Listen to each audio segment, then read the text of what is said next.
औज़ुबिल्लाहिमिनश्शैतानिर्रजीम बिस्मिल्लाहिर्रहमानिर्रहीम रब्बिश्रह ली सदरी व यस्सिर ली अमरी वाहलुल उक़दतम मिन लिसानी यफ़क़हू क़ौली। तो हम बात कर रहे हैं इलेक्ट्रिकल फंडामेंटल्स मॉड्यूल जो 2 है ईएफआई फंडामेंटल्स का उसके ऊपर। और उसमें ये जो राइट साइड पे हमें सारा नज़र आ रहा है जो इसका आउटलाइंस हैं या जो सिलेबस हमने प्लान किया है उसको ये साइड हम कवर कर चुके हुए हैं। और लास्ट टाइम हमने किर्चॉफ वोल्टेज लॉ या जिसको कह लें वोल्टेज ड्रॉप टेस्टिंग के ऊपर हमने काफ़ी डिटेल में बात की थी। और एक आध हमने जो रियल ऑटोमेटिव वर्ल्ड है उससे एग्जांपल लेते हुए हमने वहाँ पे एक मश्क भी की थी कि वोल्टेज ड्रॉप को किस तरीके से हम इस्तेमाल कर सकते हैं सर्किट के डायग्नोसिस के अंदर। उसी में मैंने थोड़ा सा इंट्रोडक्शन दिया था वोल्टेज डिवाइडर सर्किट का, क्योंकि इसका ताल्लुक वोल्टेज डिवाइडर सर्किट का ताल्लुक बेसिकली ओम्स लॉ के साथ है। और मैं बार बार कह रहा हूँ कि तमाम जो इलेक्ट्रिसिटी की बेसिस है वो यही ओम्स लॉ है जिसके अंदर वोल्टेज करंट और रेजिस्टेंस है। और उसमें मैंने ये भी बात की थी कि हम वोल्टेज लॉ जो हम तालीमी इदारों में पढ़ते हैं उसमें कहते हैं कि voltage is equal to current multiply by resistance. जबकि हमने कहा था कि हम जब डायग्नोसिस के पर्सपेक्टिव में इसको पढ़ेंगे तो हम कहेंगे करंट जो है ना बराबर होता है वोल्टेज डिवाइडेड बाय रेजिस्टेंस। यानी कि वोल्टेज बढ़ेगी करंट बढ़ेगा सर्किट के अंदर। अगर रेजिस्टेंस बढ़ेगी क्योंकि वो नीचे है वोल्टेज डिवाइडेड बाय रेजिस्टेंस है, जो नीचे वाली चीज जब बढ़ती है तो उसका नेट इफेक्ट कम होने का होता है। तो करंट जब रेजिस्टेंस बढ़ेगी तो आपका करंट कम होगा। और फिर हमने ये भी बात की थी यहाँ पे कि सर्किट के अंदर जो सर्किट के में प्रॉब्लम्स आते हैं इलेक्ट्रिकल सर्किट्स के अंदर उन सब की जो बेस है वो है रेजिस्टेंस का बढ़ना या घटना। कि रेजिस्टेंस बढ़ेगी तो करंट कम हो जाएगा। और रेजिस्टेंस बिल्कुल जब जब सर्किट ओपन हो जाता है कहीं से टूट जाता है कोई तार टूट जाती है तो उसका मतलब है वो सर्किट ओपन हो गया और उसका मतलब है रेजिस्टेंस इन्फिनिटी होगी, बहुत ज्यादा होगी है जिसको आप माप भी नहीं सकते। जब एक तार टूट गई है बीच में से तो इसका मतलब ये है कि रेजिस्टेंस बहुत बढ़ गई है। और जब टूट गई है तो सर्किट बिल्कुल काम नहीं करेगा। तो अगेन ये भी एक उसी का वो जो मैं बात कर रहा हूँ कि हर फॉल्ट का ताल्लुक रेजिस्टेंस के बढ़ने या घटने से है। इसी तरह से हम कहते हैं कि जी तार शॉर्ट हो गई है, तार जो है ना अंदर जो है ना कोई लोड है अंदर शॉर्ट हो गया है। तो उसमें क्या होता है या एक तार जो है ना लोड से पहले ही पॉजिटिव वाली तार ग्राउंड के साथ मिलती है तो हम कहते हैं ये शॉर्ट हो गई है। तो वो शॉर्ट होना क्या है उसमें ये है कि बीच की रेजिस्टेंस गायब हो गई है, रेजिस्टेंस जीरो हो गई है। जब रेजिस्टेंस जीरो हो गई है तो ये वो अगेन वही बात हो गई और उस सर्किट में जो है ना वो तार तार या तो जल जाती है या फिर फ्यूज उड़ जाता है। तो वो भी फॉल्ट है और फॉल्ट उस फॉल्ट का ताल्लुक किस तरह से रेजिस्टेंस से है, वो इस वजह से रेजिस्टेंस से है कि रेजिस्टेंस वहां पे जीरो हो गई है। तो ये चीज अपने जहन में मैं बार बार पिछले 3-4 लेक्चर से ये बात कर रहा हूँ कि सर्किट इलेक्ट्रिकल सर्किट के जो भी फॉल्ट्स हैं जितने भी फॉल्ट्स हैं जिस किस्म के भी फॉल्ट हैं उन सब का ताल्लुक रेजिस्टेंस के बढ़ने या घटने के साथ है। फिर हमने ये कहा था कि जब रेजिस्टेंस के साथ है तो हमें सर्किट को किस तरीके से डायग्नोज करना चाहिए, हमें रेजिस्टेंस के पीछे जाना चाहिए एम्पेयर या वोल्टेज, ये एक तरह से मैं रिकैप कर रहा हूँ। तो उसमें हमने कहा था कि हाँ हम रेजिस्टेंस भी मेजर कर सकते हैं डायग्नोसिस में, एम्पेयर भी कर सकते हैं, ये करंट भी कर सकते हैं और वोल्टेज को भी माप सकते हैं डायग्नोसिस में। लेकिन इसमें जो thumb of rule of thumb होगा वो ये होगा कि हम जो चीज़ आसान है हम उस पे जाएं। लेकिन इन सब में जो सबसे बेहतरीन चीज़ है वो ये है कि जब आपको वोल्टेज ड्रॉप टेस्टिंग का अंडरस्टैंडिंग हो तो वोल्टेज ड्रॉप टेस्टिंग बहुत आसान भी है और बहुत रिलायबल भी है इलेक्ट्रिकल सर्किट के डायग्नोसिस के ऊपर। तो इसी से फिर हम आगे लेके चल रहे हैं वोल्टेज डिवाइडर सर्किट को। इससे हमें काफ़ी जो सर्किट्स हैं या गाड़ी के अंदर में मुख्तलिफ सर्किट काम कर रहे होते हैं वो वोल्टेज डिवाइडर सर्किट की बेसिस पे होते हैं। तो उनको जब हम जिक्र डिस्कस करेंगे उससे हमारे काफ़ी कॉन्सेप्ट क्लियर भी होंगे और हमें बहुत सारी चीज़ों को डायग्नोज करने में काफ़ी आसानी होगी। इसमें हम देखेंगे कि वोल्टेज डिवाइडर सर्किट क्या है और इसका ओम्स लॉ से क्या ताल्लुक है। ये जब मैं बात करूंगा कि इसका ताल्लुक ओम्स लॉ से क्या है तो उसमें परेशान मत होइएगा, उसमें थ्योरी होगी तो उसको एब्जॉर्ब करने की कोशिश कीजिएगा। अगर नहीं भी होता तो उसको आप बिल्कुल खामोशी से सुन लें, देख लें और उससे कोई प्रॉब्लम आपको उससे कोई कमी नहीं आएगी इंशाल्लाह। बट ये है कि ये एक एकेडमिक डिस्कशन होगी वो मैं ज़रूरी समझता हूँ, तो इसको हम डिस्कस करेंगे। फिर हम ये देखेंगे कि वोल्टेज डिवाइडर सर्किट और टेम्परेचर सेंसर में क्या ताल्लुक है। गाड़ी के अंदर काफ़ी सारे टेम्परेचर सेंसर लगे होते हैं, ईसीटी है, आईएटी है, इंजन कूलेंट टेम्परेचर सेंसर है, इनलेट एयर टेम्परेचर सेंसर है और इन और इसी तरह एयर कंडीशनिंग के टेम्परेचर सेंसर्स हैं। तो इन सब जी मेरे ख्याल में कोई माइक ऑफ कर दें तो शायद उसकी वजह से मेरी आवाज़ गूंज रही है। तो इन सब का ताल्लुक वोल्टेज डिवाइडर सर्किट के साथ, इनको जो गाड़ी के अंदर इंप्लीमेंट किया जाता है, लगाया जाता है, तो उसमें वोल्टेज डिवाइडर सर्किट के अंदर ही लगाया जाता है। तो जब हमें इसका पता होगा तो हमें ये पता होगा कि हमने टेम्परेचर सेंसर वाले सर्किट को कैसे डायग्नोज करना है। फिर वोल्टेज डिवाइडर सर्किट का जो बहुत सारे पोजीशन सेंसर हैं, जिसमें प्राइमरीली एक एक्सेलेरेटर पाइडल पोजीशन सेंसर है जिसको एपीपी सेंसर कहते हैं। इसी तरह थ्रॉटल पोजीशन सेंसर है, इसी तरह ईजीआर के अंदर पोजीशन सेंसर लगे होते हैं, इसी तरह कुछ और जगहों पे कुछ पोजीशन सेंसर लगे होते हैं जो जिनका ताल्लुक वोल्टेज, जो कि बेसिकली वोल्टेज डिवाइडर सर्किट की ही बेसिस के ऊपर काम कर रहे होते हैं। तो इनको हम डिस्कस करेंगे, तो और उसके बाद हम चले आएंगे सीरीज और पैरेलल सर्किट्स के ऊपर, उनकी खसूसियात क्या है उनको, और मेन चीज़ वहाँ पे ये होगी कि इनकी खसूसियात की हमें अंडरस्टैंडिंग हो, और फिर इनकी जो मश्क हम करेंगे एक या दो सर्किट को लेके कुछ रियल ऑटोमोटिव वर्ल्ड के, यानी कि रियल वर्ल्ड के प्रॉब्लम्स को हम देखते हुए, तो उससे काफ़ी हमें फ़ायदा होगा। और आगे चलते हैं आज के लेक्चर की तरफ। कोई पीछे कोई क्वेश्चन हो तो यू आर मोस्ट वेलकम जी, आप ज़रूर बताएं।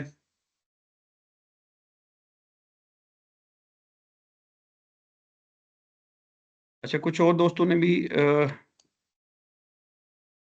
सर रहमत फराज कैसे हैं sir? Welcome welcome to the class. Thank you very much for joining ji. Thank you very much for welcoming me. All right. Thank you very much. Please carry So on. nice. So nice of you, sir. Thank you. Thank you. I'm grateful, sir, that you are joining. Thank you very much. No, actually, it's my pleasure. Actually, it's my pleasure. It's And quite heartening for me as well, sir. No, anyhow, I will contribute later anyhow. Okay? I mean, you are doing a good job for our Pakistan community, especially for the automotive experts or technicians, whatever you call it, So this is a very good job what you are doing, Allah so made nice. Ameen, sir. Ameen. Ameen, sir. Thank you very much, sir.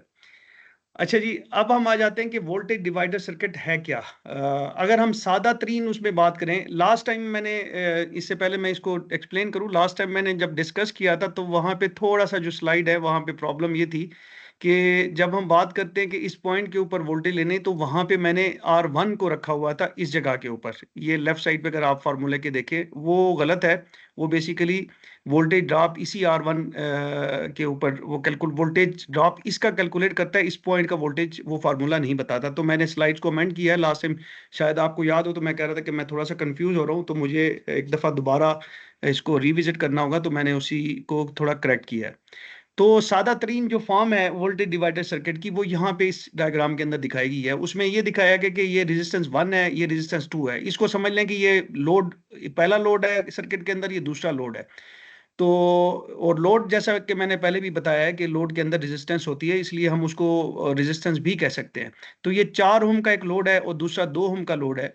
तो इसके बीच में अगर हम जब हम voltage मापते हैं इसके, तो हमें जो वोल्टेज मिलेगा वो वोल्टेज वो होगा जो एक यहाँ पे 12 वोल्ट है, कुछ वोल्टेज ये खा लेगा, जो बकिया बचेगा, मिसाल के तौर पे ये खाता है 8 ओम खा लेता है, या 8 वोल्टेज खा लेता है 12 में से, तो जो 4 वोल्ट बकिया बचेंगे जो कि इस रेजिस्टेंस के लिए होंगे, वो हमें इस पूरी वायर के अंदर यहाँ पे वो 4 वोल्ट ही मिलेंगे। तो अब ये 4 वोल्ट आपको जब मिल रहे हैं, तो ये एक सर्किट, और इसको मैं मेजर करता हूं, और आगे इस रेजिस्टेंस को जब मैं चेंज करूंगा, इसके तब्दील होने से क्या होगा, अगर ये मिसाल के तौर पे 4 ओम से 5 ओम हो जाती है, तो इधर वोल्टेज कम ड्रॉप होंगे, और यहाँ पे इस रेजिस्टेंस के लिए जो वोल्टेज बचेगा वो ज्यादा होगा। तो मकसद ये है कि इस रेजिस्टेंस की तब्दीली से आप क्या कर रहे होंगे, वोल्टेज सर्किट में क्या हो रहा होता है, ये वोल्टेज चेंज हो रही होती है, जिससे हम ये कहते हैं कि इस रेजिस्टेंस को, ये रेजिस्टेंस अगर किसी वजह से चेंज होती है, तो हमें वोल्ट उसकी चेंज की तनासब से, निस्बत से हमें वोल्टेज का चेंज मिलता है। इसको मजीद जब हम एग्जाम्पल में बात करेंगे तो ये काफी क्लियर होगा। तो अपनी सादा तरीन फॉर्म में वोल्टेज डिवाइडर सर्किट 2 रेजिस्टेंस और एक वोल्टेज सप्लाई पे मुश्तमिल होता है, और जनरली गाड़ियों के अंदर यही स्कीम ही इस्तेमाल में आ रही होती है। इसमें उसमें होता यही कि 2 रेजिस्टेंस होती हैं और एक वोल्टेज सोर्स होता है, उन्हीं को इस्तेमाल करते हुए एक रेजिस्टेंस को चेंज करते हैं, और आपको और कंप्यूटर दूसरी साइड पे वोल्टेज को बीच में से एक पॉइंट लेके वहां पे वोल्टेज माप रहा होता है, जिससे उसको पता चलता है कि इस रेजिस्टेंस में कोई फर्क आया है या चेंज आई है, वो इस वोल्टेज के चेंज से उसको पता चल जाता है। और ये वोल्टेज हमेशा वोल्टेज सप्लाई से कम होगी। और ये वोल्टेज क्यों कम होगी, क्योंकि बीच में रेजिस्टेंस है, और रेजिस्टेंस इस सोर्स वोल्टेज को खाएगी। हमने किरचॉफ वोल्टेज लॉ पढ़ा है कि जो सोर्स वोल्टेज है उसने वो बराबर होगी उन तमाम रेजिस्टेंस के गिर्द जो वोल्टेज ड्रॉप है उसके। यानी कि जो सोर्स वोल्टेज है वो सर्किट के अंदर सारी की सारी रेजिस्टेंस उस सारी की सारी वोल्टेज को खा जाएगी। अगर एक ही रेजिस्टेंस है तो ये 12 के 12 वोल्ट, जब मैं मल्टीमीटर की एक पॉइंट को इधर लगाऊंगा एक को इधर लगाऊंगा तो ये 12 वोल्ट इसी वोल्टेज इसी रेजिस्टेंस के गिर्द मुझे मिलेंगे। लेकिन जब एक से ज्यादा रेजिस्टेंस हो जाएंगी तो फिर मुझे 12 वोल्ट यहां पे नहीं मिलेंगे, क्योंकि हर रेजिस्टेंस को कुछ ना कुछ हिस्सा मिलना है। ठीक है जी। अब इस सर्किट के फवायद क्या हैं? बहुत से सेंसर सर्किट, जैसे मैंने पहले भी बताया कि टेम्परेचर और पोजीशन सेंसर बहुत सारे ऐसे हैं और इसी वोल्टेज डिवाइडर सर्किट की बेसिस के ऊपर ही काम करते हैं। फिर इसी डिवाइडर सर्किट के प्रिंसिपल पे ईसीयू बहुत से सर्किट वायरिंग फॉल्ट्स को मालूम करता है। उसको पता चलता है कि सर्किट के अंदर कोई रेजिस्टेंस घटती या बढ़ती है या जितनी होनी चाहिए उतनी नहीं होती, तो इसी इसी से वो बेसिकली उसने टैपिंग ली होती है वायर के अंदर यहाँ से, और आगे उसको पता होता है कि रेजिस्टेंस पूरे सर्किट की इतनी है। अगर उसमें किसी किस्म की चेंज आती है तो उसको पता चलता है कि यार इस वक्त तो वोल्टेज ये होने चाहिए, तो ये वोल्टेज चेंज हो गए, तो उससे वो बेसिकली फॉल्ट कोड जनरेट कर रहा होता है। ये एक बहुत बड़ी और बहुत ही इंपॉर्टेंट जो है ना एक टेक्निक है जो कि कंप्यूटर्स के अंदर इस्तेमाल की गई है सर्किट की फिजिकल मॉनिटरिंग के लिए। जब हम सर्किट की फिजिकल मॉनिटरिंग के लिए कहते हैं तो बेसिकली कि उसकी वायर के अंदर कोई प्रॉब्लम आ गई है, उस सर्किट के अंदर उसकी रेजिस्टेंस उसका जो लोड है उसमें कोई शॉर्टनिंग आ गई है, तो उस ये है बेसिकली फिजिकल। तो ये चीज जैसे हम कोड हमने सुना हुआ है कि जी ये जो है ना फलां सिग्नल वायर जो है ना वो हाई होगी या लो होगी है, तो उसको कैसे पता चलता है? उसको कोई पकड़ के बताता तो नहीं है। वो बेसिकली इसी वोल्टेज के चेंज से तब्दील होने से पता करता है कि जी ये तो तब्दील हो गया, तो इसका मतलब तो ये है कि यहाँ पे होनी ये चाहिए थी, वोल्टेज मेरे पास ये आनी चाहिए, ये हुई है, तो इसका मतलब ये है कि आगे कोई ओपन आ गया है। ठीक है जी। अब जस्ट यहाँ पे इसी ओपन से ही मुझे जहन में आ रहा है, अगर यहाँ पे इस जगह पे कहीं पे ओपन हो जाएगा और यूं समझें कि ये टाइपिंग कंप्यूटर ने अपने पास अंदर ली हुई है, कंप्यूटर माप रहा है इस वोल्टेज को, इस जगह की वोल्टेज को, जब ये ओपन होगी तो यहाँ पे वोल्टेज क्या आएगी? हाँ जी। जब यहाँ पे इस जगह पे कहीं पे ओपन है, इस जगह पे ओपन है, या ये लोड ऊपर बीच में से जल जाता है, ओपन हो जाता है, तो यहाँ पे वोल्टेज क्या आएगी? जस्ट एक सवाल आ गया है अब्रप्टली। एनी आइडिया जी? सर यहाँ पे 12 वोल्ट ही आएगा। जी बिल्कुल बेहतरीन कह रहे हैं आप अली भाई। क्यों क्यों 12 वोल्ट आएगा? वो इस वजह से 12 वोल्ट आएगा कि जब सर्किट किसी भी जगह से ओपन होगा, भले यहां से ओपन हो, यहां से हो, इस जगह से हो, तो होता यह है कि उस सर्किट से करंट फ्लो नहीं कर सकता। वो सर्किट इनकम्प्लीट सर्किट है, वो पूरा नहीं है, मुकम्मल नहीं है, वो नेगेटिव के साथ ग्राउंड के साथ जुड़ा नहीं हुआ। जब वो ग्राउंड के साथ नहीं जुड़ा हुआ तो जो पॉजिटिव पावर की लाइन आ रही है, भले उसके बीच में कोई रेजिस्टेंस है, कुछ है, उसका कोई मतलब ही नहीं है, तो आप वो एक कंडक्टर के तौर भी होगा, वो ऐसे ही होगा जैसे ये वायर ही पड़ी हुई है, तो यहाँ पे उसको 12 वोल्ट मिलेंगे। तो सर्किट जब चल रहा है तो उसको पता चल जाता है कि ये अब वो इसको क्या कोड क्या जनरेट करेगा कि ये जो है ना इसको अगर पावर लाइन कहे तो वो कहेगा कि जी फलां चीज का या इस लोड का नाम हम कहते हैं जी मैप सेंसर है, तो वो कहेगा मैप सेंसर का सर्किट हाई है। क्यों हाई है? क्योंकि उसको 12 वोल्ट मिल रहे हैं। अगर उसमें 5 वोल्ट आ रहे थे तो 5 वोल्ट तो उसको पूरे 5 वोल्ट मिलना शुरू कर देंगे, जबकि वो एक्सपेक्ट कर रहा है कि आगे एक और लोड लगा हुआ है, उसकी वजह से उसमें 5 से कम आने चाहिए। तो ये फायदा होता है बेसिकली जो मैं बात कर रहा हूं कि इसी डिवाइडर सर्किट के प्रिंसिपल पे ईसीयूज बहुत से सर्किट वायरिंग फॉल्ट्स को मालूम करते हैं, और इसका प्रिंसिपल मालूम होने से ये हमारे सर्किट डायग्नोसिस को कई जगहों पे आसान कर देता है। ठीक है जी। फिर इसका ओम्स लॉ से ताल्लुक है, जितना भी इलेक्ट्रिसिटी के प्रिंसिपल हैं उन सब का ताल्लुक ओम लॉ से है। वोल्टेज डिवाइडर सर्किट असल में ओम्स लॉ से ही निकला है, और इसके साथ इसका किरचॉफ लॉ से भी, जो हमने केवीएल पढ़ा था कि जी टोटल जो वोल्टेज है वो सारे का सारा सर्किट में मौजूद रेजिस्टेंस के अक्रॉस ड्रॉप होगा। ठीक है जी। तो और उसको भी हमने वहां पे डिस्कस किया था कि किरचॉफ लॉ भी बेसिकली ओम्स लॉ से निकला है। अब आप इसको अगर हम पॉइंट एक्स माने और इसके ऊपर हम वोल्टेज मेजर करना चाहते हैं विद रिस्पेक्ट टू ग्राउंड, तो इसको हम कहते हैं कि जी ये वोल्टेज एक्स होगी। तो वोल्टेज एक्स बराबर होती है वी एन। वी एन क्या है कि इस सर्किट को कितने वोल्टेज मिल रहे हैं? वो के 12 वोल्ट मिल रहे हैं, इनटू कि ये जो ड्रॉप जब यहाँ पे हम वोल्टेज मेजर करना चाहते हैं वो ये वोल्टेज वो होंगे जो इस वोल्टेज के इस लोड के गिर्द ड्रॉप होने हैं। क्योंकि 12 में से मिसाल के तौर पे 8 वोल्ट यहाँ पे ड्रॉप हो रहे हैं, तो बकिया जो बचेंगे वो इसको मिलने हैं और इस तार में भी वही होंगे। तो 12 माइनस 8, तो यहाँ पे 4 वोल्ट बकिया है, तो 4 वोल्ट ही यहाँ पे ड्रॉप होने हैं। तो उसको जब आप मालूम करना चाहते हैं तो उसका तरीका यही है, आप वी एन कहें 12, आर टू आप कहें 2, और आर टोटल जो है ना 4 + 2 6, तो 2 डिवाइडेड बाय 6 ये 1/3 हो जाएगा, और यहाँ पे 12, तो 12 डिवाइडेड बाय 3 जो है ना 4 बचता है, तो इसका मतलब है यहाँ पे 4 वोल्ट यहाँ पे आपको मिलेंगे इस पॉइंट के ऊपर, और इसके क्रॉस भी 4 वोल्ट ही ड्रॉप होंगे।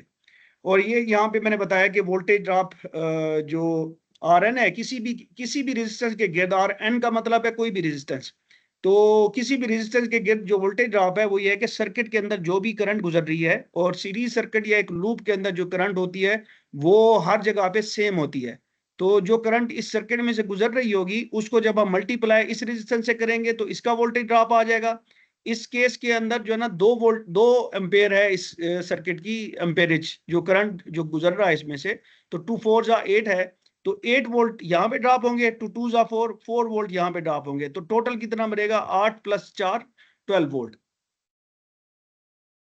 ठीक है जी। यहाँ पे वो जो मैं बात कर रहा था कि शायद आपको यहाँ पे बोरिंग लगे, मैं जस्ट इसको क्विकली गो थ्रू करूंगा कि Vx का जो फार्मूला है वो ये है कि जिस पॉइंट पे आप वोल्टेज मालूम करना चाहते हैं उससे आगे जितनी रेजिस्टेंस है वो टोटल, यहाँ पे एक है तो इस वजह से R2, वो टोटल डिवाइडेड बाय सारे सर्किट की रेजिस्टेंस, पीछे वाले भी और आगे वाले भी, तो उनको जब हम करेंगे तो हमारे पास इस पॉइंट का वोल्टेज आएगा। और आगे जो रेजिस्टेंस है उनमें जो तब्दीली आएगी, उन टोटल अगर 2 रेजिस्टेंस है इन दोनों के टोटल में जो तब्दीली आएगी उसकी वजह से ये जो VR1 या VX1 है, VX है, ये चेंज होगा। यहाँ पे R1 गलत लिखा हुआ है, तो हम यहाँ पे मैंने उसको एक तरह से प्रूव किया है, मैं क्विकली इसको गो थ्रू करूंगा, तो इसमें परेशान होने की जरूरत नहीं है कि सोर्स वोल्टेज जो कि बैटरी का वोल्टेज है वो बराबर है कि वोल्टेज ड्रॉप जो इस रेजिस्टेंस पे होगा और प्लस जो इस रेजिस्टेंस पे होगा, तो ये हमें KVL से पता है। फिर जो वोल्टेज ड्रॉप है वो क्या होता है, करंट इनटू रेजिस्टेंस, तो ये R1 दो R रेजिस्टेंस यहाँ पे लगी हुई है तो उसका हो गया I इंटू R1, और दूसरी रेजिस्टेंस के अक्रॉस जो वोल्टेज होगा वो I इंटू R2 होगा। इनको हमने कहा जी ये 2 इक्वेशन है, इनको याद रख लें। फिर हमने कहा जी वी इन जो है वो बराबर होता है, वी इन जो बराबर है वो किसके बराबर है, वोल्टेज, वो इसके बराबर है कि इसका वोल्टेज वी एन या वी एस कह लें, इसका वोल्टेज ड्रॉप, इसका वोल्टेज ड्रॉप, और ये जो वोल्टेज ड्रॉप है वो मैंने यहाँ पे शो किया है और ये वोल्टेज ड्रॉप यहाँ पे, तो इस चीज को R1 VR1 को मैंने इसकी उसमें सेंस में लिख दिया है और VR2 को इसकी सेंस में लिख दिया है। ठीक है, ये इक्वेशन एग्जैक्टली ये वाली चीज है। तो फिर इसको हम ये भी कह सकते हैं कि अगर मैं आई इसमें से कॉमन ले लेता हूं तो V N is equal to I into R1 + R2, और आई अगर मैं इसमें से निकालना चाहता हूं तो फिर क्या होगा, आई इधर रह गया और वी एन के नीचे जो R1 + R2 है ये वी एन के नीचे आ जाएगा, तो V N is divided by R1 + R2, तो ये है। अब जो इक्वेशन 1 है हमारी ये वाली, अगर उसके अंदर हम ये जो आई की वैल्यू है ये रखें तो क्या आएगा, VR1 जो है ना वो बराबर हो जाएगा आई की ये वैल्यू इंटू R1, तो वी एन यहां से आया, ये वाली टर्म यहां से आई, और R1 यहां से आई, तो ये बेसिकली क्या है, ये आई है। ये मैंने यहाँ पे बताया हुआ है कि VR1 is equal to I into R1, जो मैंने यहाँ से लिया है ये उसकी रिप्रेजेंटेशन है। और फिर यहाँ पे मैं करता ये हूँ कि VN को बाहर लगा लेता हूँ, इस R1 को यहाँ पे लेके आता हूँ, तो ये क्या चीज आ गई, VR1 is equal to VN into R1 over R1 + R2, तो ये भी उसी का फार्मूला है, और इसी तरह से V2 भी। तो ये बेसिकली क्या है, बेसिकली मैंने यहाँ पे V is equal to I R, ये ओम्स लॉ है, तो यहाँ पे साबित ये किया है कि ये जो वोल्टेज डिवाइडर सर्किट है ये बेसिकली ओम्स लॉ से ही निकला है। तो इसमें परेशान होने की जरूरत नहीं है, हम प्रैक्टिकल साइड पे चलेंगे तो वो ज्यादा आसान होगा। अब हम दोबारा इस पे आ जाते हैं, ये जो हमने पिछला लास्ट स्लाइड के ऊपर सर्किट को डिस्कस किया था कि 2 रेजिस्टेंस थी या 2 लोड थे उसके अंदर, और यहाँ पे जब हमने पॉइंट करना था तो वोल्टेज ये जो इस Vx जो होगा इस पॉइंट के ऊपर जो वोल्टेज होगा वो बराबर होगा Vn इंटू ये वाली वोल्टेज ड्रॉप, इस लोड के ऊपर जो वोल्टेज ड्रॉप है डिवाइडेड बाय इस सर्किट की पूरी रेजिस्टेंस। तो ये क्या है हमारे पास, Vx जो है, अगर हम इसको सादा लफ्जों में कहें तो Vx जो इस पॉइंट के ऊपर वोल्टेज होगा वो वोल्टेज होगा जो इस रेजिस्टेंस के गिर्द ड्रॉप होगा, जो मैंने पहले भी बार बार बात की है कि यहाँ पे 8 वोल्ट ड्रॉप हो रहे हैं, तो 12 में से 8 निकालेंगे तो बकिया 4 वोल्ट इस पे ड्रॉप होंगे, तो वो 4 वोल्ट इस सारी लाइन के ऊपर वही 4 वोल्ट अवेलेबल होंगे। तो Vx बेसिकली Vx वो है जो इस रेजिस्टेंस 2 के गिर्द ड्रॉप है। ठीक है, और इसका हमने अगर ड्रॉप मालूम करना हो तो हम इस सर्किट की करंट को मल्टीप्लाई करेंगे इस रेजिस्टेंस के साथ, तो हमें वो वोल्टेज ड्रॉप मालूम हो जाएगा जो कि 4 ही होगा। अब यहाँ पे इसको लेते हैं जिस सर्किट के अंदर 3 रेजिस्टेंस लगी हुई हैं, 3 लोड लगे हुए हैं, मिसाल के तौर पे 3 बल्ब लगे हुए हैं R1 R2 R3, और अब हम 2 के बाद अगर हम लेना चाहते हैं, ये बस समझाने के लिए है। जनरली हमारे जो ऑटोमोटिव के सर्किट हैं उसमें इस तरह का केस सिनेरियो बहुत मुश्किल है, मुझे याद भी ज़हन में भी नहीं आ रहा कोई इस तरह का केस है। जनरली इसी चीज़ को इस्तेमाल किया गया है जिसके अंदर 2 रेजिस्टेंस होती हैं। तो Vx यहाँ पे अगर हमने वोल्टेज मालूम करनी है तो क्या होगा कि ये वोल्टेज जो खाई गई है, बैटरी में से ये वोल्टेज ड्रॉप ही माइनस करेंगे, बैटरी में से ये वोल्टेज ड्रॉप ही माइनस करेंगे, जो पर क्या बचेगा उसने इस रेजिस्टेंस को मिलना है, तो और वो इस लाइन पे भी होगा। तो अगर हम इसी का वोल्टेज ड्रॉप मालूम कर सकते हैं तो फिर ऑब्वियसली वही चीज होगी जो यहाँ पे मिलनी है। तो अब ये देखें कि हम इसको Vx करेंगे Vn इंटू R3, ये इसी के गेट वोल्टेज ड्रॉप का फार्मूला है, R3 डिवाइडेड बाय ये टोटल रेजिस्टेंस, तो ये हमें बेसिकली मिल जाएंगी इस तरह से वोल्टेज ड्रॉप।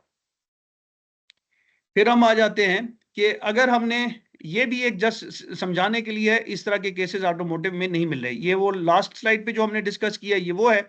अब अगर इधर आ जाए, इससे बेसिकली फायदा ये होगा कि आपको हो सकता है कंप्यूटर के अंदर अगर आप उसके अंदर ECU रिपेयर में जाते हैं तो हो सकता है उसमें इस तरह के इस्तेमाल इस तरह के केस सिनेरियो हों तो आपको एग्जैक्टली पता हो कि वोल्टेज डिवाइडर सर्किट है क्या। तो उसमें है ये कि अगर हम यहाँ पे करते हैं तो इसके गिर्द मिसाल के तौर पे अगर 2 वोल्ट ड्रॉप हो रहे हैं तो क्या बचेंगे 10 वोल्ट, वो 10 के 10 वोल्ट इन 2 रेजिस्टेंस पे ड्रॉप होंगे। तो मुझे इन दोनों रेजिस्टेंस का जो ना वोल्टेज ड्रॉप चाहिए, ये प्लस ये जो होगा वो इस लाइन यहाँ पे अवेलेबल होगा। अगर यहाँ पे 10 वोल्ट ड्रॉप हो रहे हैं तो मुझे यहाँ पे 10 वोल्ट मिलेगा, तो वो 10 के 10 वोल्ट इनकी तना इन रेजिस्टेंस की तना निस्बत से जो है ना आपस में डिवाइड होंगे, लेकिन होंगे उतने ही 10 ही होंगे। अगर 5 ये बराबर है रेजिस्टेंस तो 5 वोल्ट यहाँ पे 5 वोल्ट वहां यहाँ पे, और इस लाइन में और इस पॉइंट पे क्या मिलेगा 10 वोल्ट मिलेगा। तो इसी वजह से जो वोल्टेज डिवाइडर का मेन फार्मूला बनता है वो ये है कि सोर्स वोल्टेज जो इस पॉइंट की वोल्टेज है is equal to source voltage multiply by जो इस पॉइंट के बाद जितनी रेजिस्टेंस है उनका मजमुआ डिवाइडेड बाय पूरे सर्किट की रेजिस्टेंस का मजमुआ। तो ये बेसिकली मेन फार्मूला है वोल्टेज डिवाइडर सर्किट का। चले जी, इसको हमने काफी डिटेल में डिस्कस किया, लेकिन यहाँ पे बेसिकली यहाँ पे इस स्लाइड के ऊपर दिखाया ये है कि Vx मालूम कैसे किया है कि Vn 12 है, ठीक है जी, और रेजिस्टेंस 2 जो है वो कितनी है हमारे पास 2 ओम है, और डिवाइडेड बाय टोटल ओम की टोटल रेजिस्टेंस सर्किट की कितनी है, ये 2 रेजिस्टेंस है 4 + 2 6, तो ये बराबर हो जाता है 2 2 जा 4 4 वोल्ट के, तो 4 वोल्ट हमें यहाँ पे मिलेगा। अब अगर इस रेजिस्टेंस को मैं 4 कर दूंगा तो आधी जो है ना ये भी 4 है ये भी 4 है, तो दोनों बराबर अपनी तनासुब से मिलेंगे, तो हाफ हाफ का तनासुब है, तो 6 वोल्ट इधर ड्रॉप होंगे 6 वोल्ट इधर ड्रॉप होंगे। अगर आप यहाँ पे रेजिस्टेंस में भी रखेंगे तो आपको वही चीज मिल जाएगी, ये 6 यहाँ पे आ जाएगा और यहाँ पे 12 हो जाएगा, तो 1/2 और 12 डिवाइडेड बाय 2 जो है ना 6 वोल्ट यहाँ पे आ जाएगा। अब हम देख लेते हैं कि थर्मिस्टर टाइप्स जो सेंसर्स हैं, टेम्परेचर के जो सेंसर हैं उसका और वोल्टेज डिवाइडर सर्किट का किस तरह से सिलसिला बनता है। यहाँ पे मैंने जो एग्जैक्टली जो ECU का डायग्राम इसका एक वो स्कीमेटिक है ये सर्किट की, जो ECU के साथ टेम्परेचर सेंसर लगा होता है, आपने अगर डायग्राम कभी देखी होगी तो ये चीज यकीनन आपने देखी होगी। ये थर्मिस्टर का एक तरह से सिंबल है, ये बेसिकली इसके अंदर एक मटेरियल होता है जिसके अंदर एक रेजिस्टेंस होती है। थर्मिस्टर एक खास किस्म का मटेरियल होता है और इसमें 2 तरह के मटेरियल आते हैं, एक को कहते हैं PTC, एक को कहते हैं NTC। जो थर्मिस्टर गाड़ियों में लगे हैं उनमें भी ये 2 तरह के थर्मिस्टर होते हैं, टेम्परेचर सेंसर होते हैं, एक positive temperature coefficient P positive, T temperature, C coefficient, और दूसरा NTC negative, N negative, T temperature, C coefficient. जो पॉजिटिव PTC है उसमें होता यह है कि जैसे जैसे इसके बाहर टेम्परेचर आप बढ़ाते जाएंगे उसी तरह से ये जो इसके अंदर मटेरियल है उसकी रेजिस्टेंस बढ़ती जाती है। तो आप कर क्या रहे हैं बेसिकली, ये जो सेंसर है ये सेंस क्या कर रहा है टेम्परेचर को, और टेम्परेचर की सेंसिंग को किस चीज में कन्वर्ट करता है, चेंज इन रेजिस्टेंस के अंदर। चेंज इन टेम्परेचर, बाहर की जो कूलेंट है उसका टेम्परेचर जैसे जैसे जैसे चेंज होता जाएगा वैसे वैसे इसकी रेजिस्टेंस चेंज होती जाएगी, ठीक है। PTC लगा होगा तो टेम्परेचर बढ़ने के साथ ये रेजिस्टेंस बढ़ती जाएगी, अगर NTC का लगा होगा तो टेम्परेचर बढ़ने के साथ ये रेजिस्टेंस कम होती जाएगी, ठीक है जी। फिर आप यहाँ पे देखें कि ये एक रेजिस्टेंस इस सेंसर की है और दूसरी रेजिस्टेंस कंप्यूटर ने अपने अंदर लगाई हुई है, ठीक है, और इसको एक VN दी हुई है या सोर्स वोल्टेज दी हुई है जो कि 5 वोल्ट जिसको हम रेफरेंस वोल्ट कहते हैं, उसने इसको इंजेक्ट की हुई है।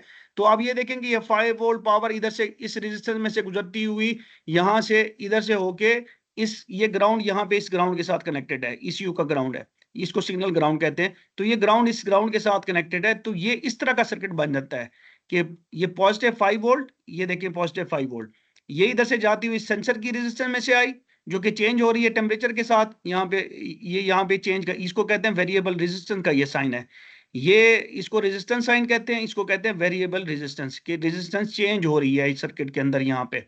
और किस वजह से जो हो रही है? कूलेंट के टेम्परेचर की वजह से। तो यहाँ से 5 वोल्ट गुजरता हुआ इस रेजिस्टर में से गुजरेगा, इधर से गुजरेगा, और फिर यहाँ पे आके ग्राउंड के अंदर डंप हो जाएगा। तो यहाँ पे भी वही चीज है। और यहाँ पे कंप्यूटर ने क्या किया हुआ है, ये जो एरो दिखाया जा रहा है, ये उसने बेसिकली यहाँ पे मल्टीमीटर लगाया हुआ है, उसकी ये वाली जो लीड है मल्टीमीटर की, जो मैंने यहाँ पे दिखाई है, यहाँ पे है, और दूसरी लीड यहाँ पे ग्राउंड के साथ, इस ग्राउंड के साथ होती है। तो वो बेसिकली पोटेंशियल डिफरेंस मालूम कर रहा होता है। अब क्या होगा, इसकी एक वैल्यू है, इसकी वैल्यू है, अगर इसकी वैल्यू भी इसकी वैल्यू के बराबर होगी तो यहाँ पे कितने वोल्टेज मिलेंगे? आधी वोल्टेज जो सोर्स वोल्टेज है वो यहाँ पे ड्रॉप होगी, आधी यहाँ पे ड्रॉप होगी। तो यहाँ पे क्या मिलेगा? तो 5 वोल्ट में से आधी गई 2.5, तो यहाँ पे जो बकिया बचता है वो वोल्टेज मिलेगा, तो जो कि 2.5 है। अब ये रेजिस्टेंस जब बढ़ती जाएगी तो ये वोल्टेज कम होता जाएगा। इस चीज की समझ आ रही है जी?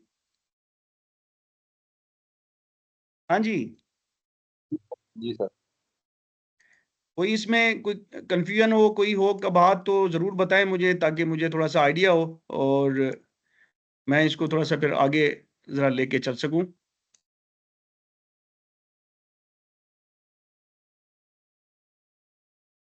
लेकिन सवाल करेंगे तो उससे फायदा होगा, मेरा भी होगा और आप लोगों का भी होगा। अगर कोई चीज नहीं समझ में आ रही है, अगर आ रही है तो वेल एंड गुड है। तो यहाँ पे मैंने उर्दू में इसको बताया हुआ है कि थर्मिस्टर का मैंने एक्सप्लेन किया है, और टेम्परेचर्स को मापने के लिए इस्तेमाल किया। थर्मिस्टर की 2 किस्में हैं, NTC और PTC, उसको मैंने बताया है। और फिर यहाँ पे मैंने बताया कि टेम्परेचर के साथ रेजिस्टेंस के बढ़ने या घटने को हमने ECU तक।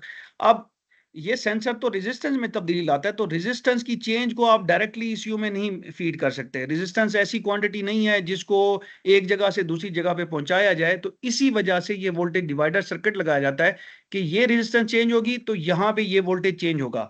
अब अगर उधर ना समझ में आ रहा हो तो ये देख लीजिए कि जिस तरह से हमने पीछे देखा था कि ये रेजिस्टेंस, दो रेजिस्टेंस के बीच में जो वोल्टेज है, जो यहाँ पे जितनी वोल्टेज ड्रॉप होगी, जो बकिया होगी 5 माइनस उसको करेंगे, जो बकिया होगी वो यहाँ पे शो होगी। अब ये रेजिस्टेंस तब्दील होती जाएगी, ये वोल्टेज तब्दील होता जाएगा। तो कंप्यूटर को यहाँ से पता चलता है कि जी ये क्या चीज है। ठीक है जी। तो अगर ये चीज समझ आ गई है तो यहाँ पे फिर 2 सवालात हैं। अगर सेंसर रेजिस्टेंस जल के सर्किट ओपन हो जाए, ये जो सेंसर रेजिस्टेंस है ये ओपन हो जाए किसी भी वजह से, या यहाँ पे ओपन हो जाए या इस जगह पे ओपन हो जाए, तो कंप्यूटर को जो यहाँ से वो वोल्टेज मेजर कर रहा है उसको क्या वोल्टेज मिलेंगे जी? इस सवाल का जवाब अगर दे दें सर तो। उसको 5 वोल्ट मिलेगा। अली भाई को लगता है कोई कुछ चीजें समझ में आई, लेकिन अली भाई आप गलत कह रहे हैं। नहीं सर, ये सोच सर लें ये दोबारा। वी एक्स पॉइंट पे बात कर रहे हैं आप? हाँ, VX कह लें या इस पॉइंट पे बात कर रहे हैं, एक ही चीज है। देखें इसमें, देखें ना 5 वोल्ट यहाँ पे पॉजिटिव पे आए हुए हैं, ये तो ग्राउंड है, तो यहाँ पे भी 5 वोल्ट आए हुए हैं, फिर ये रेजिस्टेंस है, ये रेजिस्टेंस है, ये VX पॉइंट है, ये VX पॉइंट है। ठीक है। तो इसका ग्राउंड उसने यहाँ से लिया हुआ जो दिखाया नहीं हुआ। ये जो एरो बना होता है इसका मतलब ये होता है कि ये देखें ना, ये बेसिकली कंप्यूटर के अंदर है, ECM के अंदर है, और आगे फिर ये रेजिस्टेंस लगी हुई है, यहाँ पे ये लगी हुई है। तो ये शार्ट हो गई है, ओपन हो गई है, जल गया है ये यहाँ से, तो ये वायर खुल गई है। तो वायर खुल गई है, बिल्कुल आप ठीक कर रहे हैं। तो यहाँ पे 5 वोल्ट ही मिलेगा, क्योंकि यहाँ से करंट जो है ना थ्रू नहीं हो सकेगा, फ्लो नहीं कर सकेगा। तो करंट जब फ्लो नहीं कर सकेगा तो सोर्स जो वोल्टेज है वो उस वक्त उस पॉइंट तक अवेलेबल होंगे जिस पॉइंट तक ये सर्किट खुला हुआ है। यहाँ पे खुला हुआ है तो यहाँ पे 5, यहाँ तक 5 वोल्ट मिलेगा। अगर ये यहाँ पे खुला है तो इस जगह के ऊपर 5 वोल्ट मिलेगा। तो कंप्यूटर के अंदर तो उसको कंफर्म यहाँ पे जब खुलेगा तो 5 वोल्ट मिलेगा। अब अगर ये किसी वजह से शॉर्ट हो जाता है, या ये तार आपस में ये वाली जो पावर वाली तार है इसके साथ मिल जाती है, ये वाली तार इसके साथ मिल जाती है, जिसको हम शॉर्ट कहते हैं, शॉर्ट टू ग्राउंड कहते हैं, कि पावर शॉर्ट टू ग्राउंड हो गई है, तो फिर कंप्यूटर को यहाँ पे क्या मिलेगा?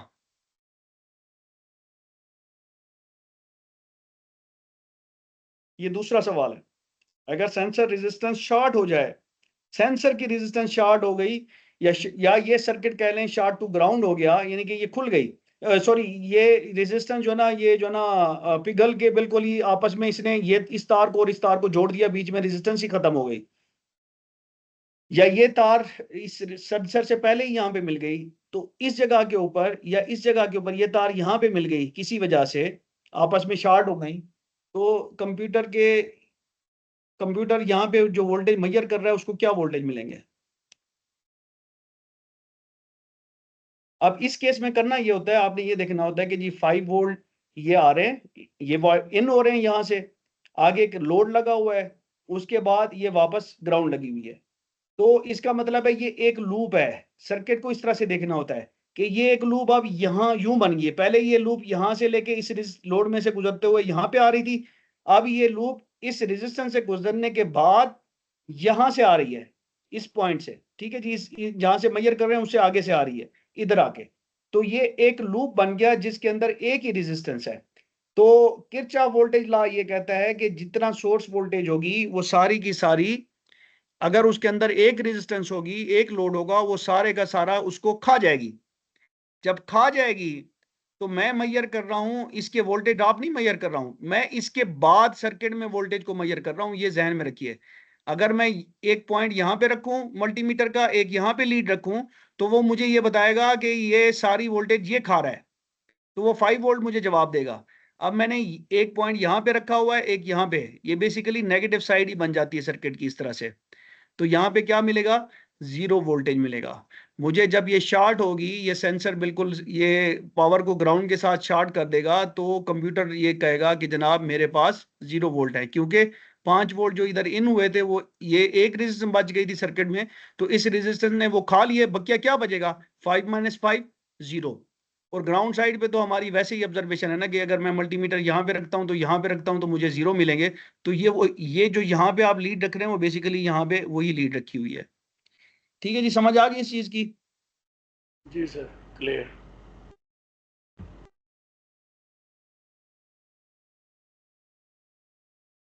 अब हम बात करते हैं जी पोजीशन सेंसर्स और वोल्टेज डिवाइडर सर्किट। ठीक है जी, ये पोजीशन सेंसर में पोटेंशियोमीटर जनरली इस्तेमाल किए जाते हैं, और ख़ास तौर पे गाड़ियों में, अगर मैंने पहले भी बात की थी, एक्सेलेरेटर पेडल पोजीशन सेंसर जिसको एपीपी सेंसर कहते हैं, और थ्रॉटल पोजीशन सेंसर जो थ्रॉटल बॉडी के अंदर लगा होता है जिसको टीपी सेंसर कहते हैं। इनके अंदर इसी तरह ईजीआर के अंदर भी एक, कुछ गाड़ियों में एक लगा होता है सेंसर के, ईजीआर जो वाल्व है वो ओपन और क्लोजिंग की जो पोजीशन है उसकी कि कितना खुला हुआ है उसको मेजर करते हैं, तो वहां पे भी बेसिकली ये पोटेंशियोमीटर वाला सेंसर लगा होता है, इसको कहते हैं पोटेंशियोमीटर। ये यहाँ पे इसने एक एनिमेशन दी है, पहले हम इसको देख लेते हैं। इसमें होता ये है कि एक साइड से आप वोल्टेज सप्लाई देते हैं और आगे ये सारी की सारी रेजिस्टेंस है, इस रेजिस्टेंस के एंड पे ये ग्राउंड से जो है ना बंधा होता है। ठीक है जी, तो ये पूरा सर्किट अगर इस वाइपर को हटा दें तो ये पूरा एक सर्किट है जिसके बीच में एक रेजिस्टेंस है, जैसे हम पीछे बात कर रहे थे, और इधर ये ग्राउंड से अटैच है, तो ये कंप्लीट सर्किट है। अब ये जो सिग्नल है इसमें होता ये है कि ये वाइपर आके, इसको हम वाइपर कहते हैं, इस डंडी को हम वाइपर कहते हैं। ये वाइपर जहां पे भी आएगा तो सर्किट में क्या होगा कि पावर इधर से आएगी और इसमें से होती हुई इधर नहीं जाएगी। जो भी सीरीज सर्किट है उसके अंदर अगर एक एडिशनल कोई पॉइंट लगा दिया जाए जिसकी वजह से उस सर्किट की रेजिस्टेंस कम होती है, तो फिर वो इधर से पावर जाएगी। तो पावर हमेशा जो करंट का रास्ता है वो यहां से गुजरते हुए शॉर्टेस्ट जो रेजिस्टेंस है उसमें से जाएगा, ये सीरीज के केस में है। तो ये सीरीज सर्किट ही है, तो इधर से जाएगा और ये खाली पड़ा रहेगा, और इधर से जाके उसको ये पीछे ग्राउंड के साथ जो है ना पीछे कहीं पे अटैच हो रहा होगा। ठीक है जी, तो ये 5 वोल्ट यहाँ से जब जाएंगे तो जितने ड्रॉप होंगे उतने ड्रॉप हो जाएंगे और बकिया वोल्टेज आपको यहाँ पे मिलेगा। अब यहाँ पे देखें कि यहाँ से 5 वोल्ट इंजेक्ट हो रही है, ये सारी की सारी रेजिस्टेंस है।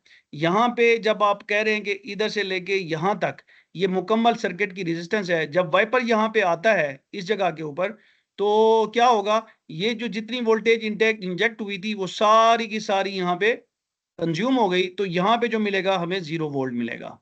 इसी वजह से यहाँ पे, और ये ग्राउंड भी यही है इसका, और यहाँ पे इसको जब ये वाइपर इधर आएगा तो इसको 0 वोल्ट मिलेगा।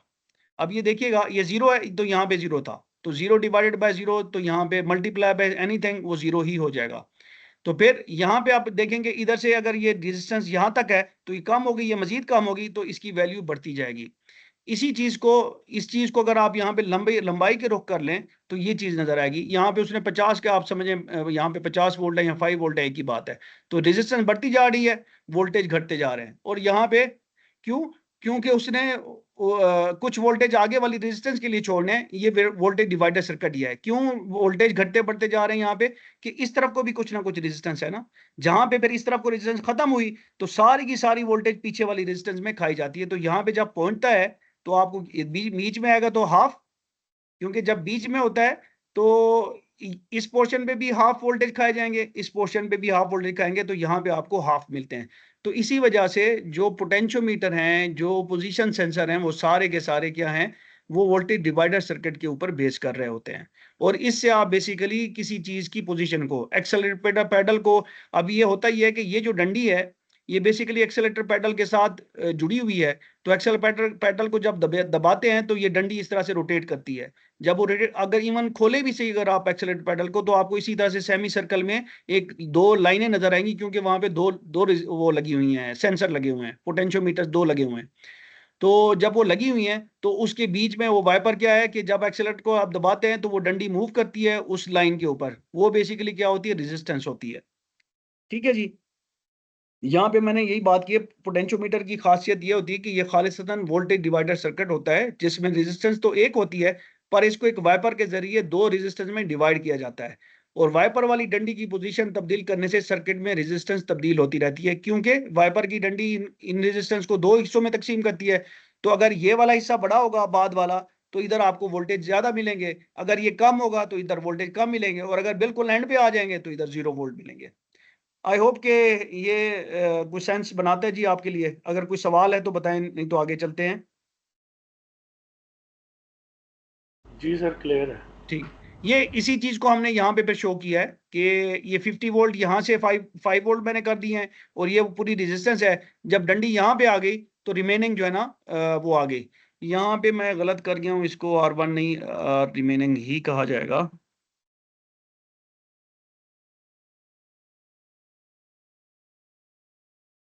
तो जब ये आएगा तो जो रिमेनिंग जो रेजिस्टेंस है उसके हिसाब से यहाँ पे वोल्टेज बचेगी, और वो वोल्टेज यहाँ पे शो होना शुरू हो जाएगी। तो इसी चीज को मैंने एक वो जो बैटरी वाला, चूंकि ये हमारे लिए आसान होता है, हम इसी तरह का सर्किट देख रहे होते हैं, तो उसको फिर मैंने इसमें कन्वर्ट करके दिखाने की कोशिश की है। ठीक है जी, तो ये पार्ट हमने कवर कर लिया, और अब हम शिफ्ट करते हैं सीरीज और पैरेलल सर्किट से तारुफ में, जिसमें हम बात करेंगे कि सीरीज सर्किट की खसूसियात क्या हैं, पैरेलल सर्किट की खसूसियात कहाँ हैं, क्या हैं। और फिर सीरीज और पैरेलल मिक्स सर्किट, जो कि जिसमें सीरीज भी कुछ हिस्सा होता है, कुछ पैरेलल होता है, उसकी मशक करेंगे। और फिर कुछ रियल वर्ल्ड से हमने कुछ सर्किट्स को देखेंगे कि किस तरीके से हम उसको आइडेंटिफाई कर सकते हैं कि इसमें क्या चीज़ें सीरीज में लगी हुई हैं, क्या पैरेलल के अंदर। अब यहाँ पे भी कुछ चीजें आपको ऐसी शुरू में नजर आएंगी जिसमें थोड़ा सा हो सकता है आपके लिए कंफ्यूजिंग हो, तो उसको छोड़ दीजिएगा। हाउएवर जब हम प्रैक्टिकल साइड पे, यानी ये जो मशकों की सूरत में जिन चीज़ों को हम डिस्कस कर रहे होंगे उनको गौर से देखिएगा, उससे आपकी अंडरस्टैंडिंग इंशाल्लाह बेहतर बनेगी। मैं कोशिश करूंगा जो पार्ट ऐसा है जो बहुत ही ज़्यादा थ्योरेटिकल है उसको भी थोड़ा सा इंटरेस्टिंग बना सके हम किसी तरीके से। अब ये दो तरह के सर्किट, हम जब से हमने ये फंडामेंटल सीरीज इलेक्ट्रिकल फंडामेंटल का मॉड्यूल शुरू किया है, हम इन्हीं दो सर्किट्स को प्राइमरीली दिखा रहे हैं। अब अगर आप इस सर्किट को देखें जिसको हम बार बार देख रहे हैं, इसके अंदर दो लोड हैं, एक स्विच है, एक फ्यूज है, जो कि एक ही लाइन के ऊपर लगे हुए हैं। और फिर यहाँ पे गौर कीजिएगा कि यहाँ पे जो करंट है वो सारे का सारा एक ही है, यानी कि I1 का मतलब है इधर अगर 2 एम्पेयर है तो 2 एम्पेयर ही यहाँ तक जा रहा है। अब हम इधर आ जाते हैं, तो इधर अगर आप देखें तो ये थोड़ा सा कॉम्प्लेक्स नजर आता है, समझने के लिए गौर करना पड़ेगा।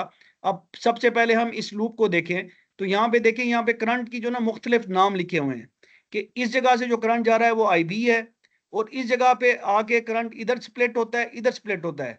तो यहाँ पे मैं कह रहा हूँ इसको IB3 का नाम दे रहा हूँ, मतलब ये है कि ये इससे मुख्तलिफ है। जो करंट यहाँ पे मिसाल 6 एम्पेयर है, तो हो सकता है ये 2 एम्पेयर हो सकता है ये 4 एम्पेयर हो, ये 3 एम्पियर है या 4 एम्पियर है, आप इस तरह से समझ लें, यानी करंट चेंज हो रहा है। फिर आगे जाके फिर एक नोड आती है, और फिर इसमें क्या हो रहा है कि इसके अंदर IB3 यहाँ पे आ रहा है, यही IB3 इधर भी है इस जगह के ऊपर, यहाँ पे भी IB3 है। ठीक है जी, ये सारे का सारा ये नोड यूं के उठा के अगर मैं इधर रख लूं तो एक ही बात हो जाएगी। ये सिर्फ और सिर्फ ये है कि नजर का धोखा है कि ये यहाँ से यहाँ आई है, लेकिन इसमें क्या है, IB3N हो रहा है और इधर से कि फिर 2 स्प्लिट हो रहे हैं। ये IB यहाँ से एक खास करंट आ रहा है और वो 2 में स्प्लिट हो रहा है, और 2 में से जो एक ये है, ये इधर आके स्प्लिट हो रहा है 5 और 6 के अंदर। ठीक है जी। और इधर आप देखें, जो इस बैटरी से जो टोटल करंट निकल रहा था वो एक इधर को स्प्लिट हो गया जिसको हमने नाम दिया IA, और दूसरा इधर को स्प्लिट हो गया जो कि IB है। तो इससे हमें कुछ थोड़ा सा अगर हम मेक आउट करने की कोशिश करें तो आप ये देखेंगे इस तरह के सर्किट के अंदर एक ही तरह का करंट है। अब अगर हम इसी को हम कहें कि ये है, तो आप ये देखेंगे इधर के अंदर ये एक ही तरह का करंट है। इस साइड के ऊपर दो जो है ना लोड लगे हुए हैं, जैसे यहाँ पे लोड लगे हुए हैं, जो IB6 यहाँ पे जो 2 एम्पियर फॉर एग्जांपल यहाँ पे यहाँ इस सर्किट के अंदर जा रहा है, वही सारे का सारा यहाँ तक जाएगा। और फिर जो ये 5 एम्पियर वाला जो सर्किट है, इसके अंदर जो 5 वो ये स्विच में से 5 एम्पियर गुजरेगा, इस स्पीकर में से 5 एम्पियर गुजरेगा। और इधर देखें तो अगर ये 4 एम्पियर है, तो ये 4 एम्पियर जब इन हुआ था तो इस पूरे के पूरे बल्ब में से भी पूरी लाइन से 4 एम्पियर ही हमें मिलेगा। तो इससे में एक चीज समझने की जरूरत है, वो ये है कि इस तरह के सर्किट के अंदर करंट एक ही तरह का है। जहां जहां करंट स्प्लिट हो रहा है तो वो कह लें कि उसको कि वो पैरेलल है। ये लाइनें आपस में हमें पैरेलल रेल की पटरी की तरह नजर आ रही हैं, तो ये पैरेलल है जो, और इसमें 2 ब्रांचें बन रही हैं। इस नोड से अगर आप देखें तो एक ब्रांच ये है और एक ब्रांच ये है, और बैटरी की नोड से देखें तो एक ब्रांच ये है और एक ब्रांच ये ऊपर की तरफ इस सर्किट की तरफ जा रही है। तो ये 2 ब्रांचें हैं। तो जहां जहां ब्रांच बनेगी वहां वहां पे करंट क्या होगा, स्प्लिट होगा। जहां जहां पे ब्रांच बनेगी वहां पे करंट क्या होगा, स्प्लिट होगा। तो जहां पे करंट स्प्लिट हो रहा है, वो जो ब्रांचें हैं वो आपस में जनरली पैरेलल होती हैं। जहां पे करंट स्प्लिट नहीं होता तो वो जो सर्किट होता है वो सीरीज होता है। ये मोटी सी बात है, इसको मजीद हम आगे एक्सप्लेन करते हैं। यहाँ पे दो हमने, क्योंकि दो इस बैटरी के हिसाब से अगर आप देखें तो यहाँ पे 2 करंट स्प्लिट हो रहे थे, तो इसका मतलब है एक बड़ा सर्किट यहाँ पे है और एक बड़ा सर्किट यहाँ पे है। इसके अंदर क्या है, इस पर बड़े सर्किट के अंदर दो दो लाइनें हैं, 2 ब्रांचेस हैं जो आपस में स्प्लिट हो रही हैं, तो ये दोनों आपस में पैरेलल हैं। इस पूरे सर्किट की जो ग्रीन में शो किया मैंने, इसमें 2 पैरेलल सर्किट लगे हुए हैं। एक सर्किट ये है, एक सर्किट ये, दोनों 2 पैरेलल बल्ब लगे हुए हैं, यूं समझ लें। ठीक है जी। अगर मैं इसको नेगेटिव को, इस लाइन को अगर मैं यहाँ पे जोड़ दूं तो उसका मतलब यही होगा कि वो नेगेटिव के साथ जुड़ी हुई है। ये भले अलग जुड़ी हुई है या इसके साथ जुड़ी हुई है, तो नेगेटिव साइड पे, ग्राउंड साइड पे जुड़ी हुई है, तो एक ही बात है। तो ये दोनों बल्ब क्या है, इसी सर्किट का हिस्सा है, तो ये दोनों बल्ब आपस में पैरेलल हैं। अब ये फैन इस स्पीकर के साथ पैरेलल है, ठीक है जी। लेकिन ये फैन और ये फैन जिसमें से एक ही करंट गुजर रहा है, ये आपस में सीरीज में है। जिसमें से जिन 2 या 2 से ज्यादा चीजों में एक ही करंट गुजर रहा होता है, वो सीरीज में होते हैं। ठीक है जी। अब ये स्विच और ये स्पीकर ये सीरीज में है। ये स्पीकर और स्विच जो ये लाइन है वो इस लाइन के पैरेलल है। इसी तरह से ये दोनों लाइनें इस बल्ब के भी पैरेलल है। अब यहाँ पे पहले देख लें कि बैटरी वोल्टेज यहाँ पे अवेलेबल होते हैं और यहाँ से करंट गुजर रहा है, और यही करंट एक ही ब्रांच में इधर आ रहा है। तो इसका मतलब क्या हुआ, ये सर्किट क्या है, ये सर्किट सीरीज सर्किट है। इसको हम क्या कहते हैं, सीरीज सर्किट कहते हैं। अब इस सारे को देखें, यहाँ पे एक बल्ब है, यहाँ पे एक बल्ब है, यहाँ पे बल्ब है, और बल्ब को हम लोड है और लोड को हम रेजिस्टेंस से शो कर रहे हैं। तो इसमें जो करंट गुजरेगा इसमें से, वो इधर से निकलेगा, इधर से होता हुआ, इधर से होता हुआ, इधर से कहीं पे स्प्लिट हो रहा है। किसी जगह पे भी ये करंट स्प्लिट नहीं हो रहा। ये अगर I1 करंट था, 2 एम्पियर करंट था, तो ये 2 एम्पियर इधर भी है, इधर भी है, इधर भी है, इधर भी है, इधर भी है, और यहां तक आके डंप होगा बैटरी के ग्राउंड टर्मिनल में। तो इस वजह से सीरीज सर्किट के अंदर हमेशा करंट का एक ही रास्ता होता है। सादा तरीन बात यह है कि सीरीज सर्किट के अंदर करंट का एक ही रास्ता होता है, या किसी 2 या 2 से ज्यादा चीजों में से एक ही करंट गुजर रहा हो, एक ही कंटिन्यूटी के अंदर, तसलसल के अंदर, तो वो भी सीरीज में होती हैं चीजें। अच्छा, सीरीज सर्किट में कोई ब्रांचेस नहीं होती और सर्किट के तमाम एलिमेंट्स एक तसलसल से सर्किट लूप में मौजूद होते हैं, एक ही तसलसल में, और करंट का सिर्फ एक ही रास्ता होता है। ये याद कीजिएगा, इसको मैंने हाईलाइट किया हुआ है। सीरीज सर्किट में हर जगह पे करंट की मिकदार एक जैसी होती है। किसी जगह पे भी आप करंट मेजर करेंगे, यहां से खोलें मल्टीमीटर लगाएं, यहां से खोलें, तो आपको करंट पूरे सर्किट में एक ही करंट मिलेगा, और ये हर तरह के सीरीज सर्किट में एक ही मिलेगी, भले सर्किट में कोई डिफेक्ट ही क्यों ना आ जाए। डिफेक्ट आएगा तो उससे करंट की मिकदार या कम हो जाएगी, बढ़ जाएगी, लेकिन पूरे सर्किट में वही मिकदार रह जाएगी। रेजिस्टेंस बढ़ जाएगी तो करंट कम हो जाएगा, तो पूरे सर्किट में ही कम होगा। रेजिस्टेंस यहाँ पे बड़ी है, इस बल्ब की वजह से बड़ी है, तो जो करंट कम होगा वो इधर भी कम होगा, इधर भी कम होगा, क्योंकि हमें पता है ओम्स लॉ से कि I is equal to V over R total है। तो आर अगर 1 भी है, 2 भी और एक्स्ट्रा आर भी आ गई है, तो करंट का उस पर फर्क आएगा, रेजिस्टेंस उस एक्स्ट्रा रेजिस्टेंस का करंट पे फर्क आएगा। वो फर्क करंट पे आएगा, वो करंट सारे के सारे सर्किट पे लाएगा। ठीक है जी। सीरीज सर्किट के अंदर वोल्टेज हर रेजिस्टेंस के बाद तब्दील होगी, यानी कि हर लोड के बाद तब्दील होगी। और लोड हम इसलिए कह रहे हैं कि हम फ्यूज और स्विचेस और वायर्स की रेजिस्टेंस को नॉर्मली सर्किट के अंदर हम कहते हैं कि जीरो है, कि इस फ्यूज की रेजिस्टेंस भी जीरो है, इस स्विच की रेजिस्टेंस भी जीरो है, इस तार की रेजिस्टेंस भी जीरो है, इस तार की भी और इस तार की भी रेजिस्टेंस जीरो है। ठीक है जी। सीरीज सर्किट में सर्किट टोटल रेजिस्टेंस सर्किट में मौजूद तमाम रेजिस्टेंस का मजमुआ होती है, यानी कि जो टोटल रेजिस्टेंस है वो R1 प्लस, यहाँ पे 3 रेजिस्टेंस है, तो टोटल रेजिस्टेंस क्या है, R1 R2 R3। तो वो इनको जमा करेंगे हम नॉर्मल, यानी कि अगर 2 ओम ये है, 2 ओम ये है, 2 ओम ये है, तो 2 + 2 + 2 करके हम 6 ओम कहेंगे और कहेंगे R टोटल यही है। और बैटरी वोल्टेज सीरीज सर्किट के अंदर हर रेजिस्टेंस के साथ जो वोल्टेज ड्रॉप होगा, अगर हम इसको कहें कि जी ये वोल्टेज ड्रॉप तो नहीं है, इस पॉइंट पे वोल्टेज शो कर रहा है, तो इस पे जो वोल्टेज बैटरी पे वोल्टेज, बैटरी के वोल्टेज अलग होंगे, ये वोल्टेज उससे कम होंगे, ये वोल्टेज भी कुछ इनमें कम भी हो सकते हैं, बराबर भी हो सकते हैं, लेकिन इन टोटल वोल्टेज का जो मजमुआ है वो बैटरी के वोल्टेज के बराबर होगा। ये आपस में इनकी वैल्यूज बराबर नहीं होंगी, कमी बेशी होगी उसमें। ठीक है जी। और सर्किट वोल्टेज सोर्स हर रेजिस्टेंस के गिर्द वोल्टेज ड्रॉप के मजमुआ के बराबर होगी। अगर यहाँ पे हम वोल्टेज ड्रॉप इस रेजिस्टेंस का लेंगे, इसका लेंगे और इसका लेंगे, जिसको हम VR1 VR2 VR3 कह रहे हैं, तो V battery is equal to VR1 plus ये जितनी वोल्टेज बैटरी सोर्स की है वो सारी की सारी इन रेजिस्टेंस के अक्रॉस वो डिवाइड हो जाएगी और दोनों साइडें बराबर होंगी, यानी कि ये बैटरी की वोल्टेज इन रेजिस्टेंस के क्रॉस खाई जाएगी। यहाँ पे थोड़ा सा मुझे लग रहा है कि मैंने ये गलत लिख दिया है, क्योंकि ये पॉसिबल है कि रेजिस्टेंस अगर जहाँ पे सेम होंगी तो शायद मैं अभी मेरा, लेकिन ये होगा, बराबर नहीं होंगी। मैं दोबारा देखूंगा फिर आपको बताऊंगा। अभी राइट नाउ मैं कंफ्यूज हो रहा हूँ और अभी टाइम नहीं है कि मैं इस पे थोड़ा सा गौर कर सकूं, मेरी माजरत कबूल कीजिएगा। सीरीज सर्किट में किसी भी जगह पे सर्किट ओपन होगा तो पूरा सर्किट काम नहीं होगा। सर्किट यहाँ से ओपन हो जाए, ये तार कट जाए, यहाँ से कट जाए, इधर से कट जाए, इधर से कट जाए, तो क्या होगा, जहां से भी कटेगी सर्किट इनकम्प्लीट हो जाएगा और पूरे का पूरा सर्किट डाउन हो जाएगा और कोई भी एक चीज काम नहीं करेगी। ठीक है जी। और सीरीज सर्किट में अगर रेजिस्टेंस है ही एक, टोटल एक है, तो जितने बैटरी के वोल्टेज हैं वो सारे के सारे इसी रेजिस्टेंस के गिर्द ड्रॉप होंगे। ठीक है जी। और सीरीज सर्किट के ऊपर ही basically Kirchhoff voltage law apply होता है। अब आ जाते हैं पैरेलल सर्किट में। यहां पे जैसे मैंने कहा था कि करंट के एक से ज्यादा रास्ते होते हैं, जब भी करंट का रास्ता एक से ज्यादा होगा तो क्या होगा, पैरेलल सर्किट होगा। तो यहाँ पे करंट का रास्ता एक इधर जा रहा है, एक इधर जा रहा है। ठीक है जी। अब इसी चीज को हमने क्या कहा है, फिर हर ब्रांच में, और हर ब्रांच में मौजूद सर्किट एलिमेंट्स हमेशा सीरीज में ही होते हैं। अब अगर इसी की ब्रांच की अगर हम बात करेंगे, इधर करें, तो ये दो चीजें आपस में सीरीज में हैं।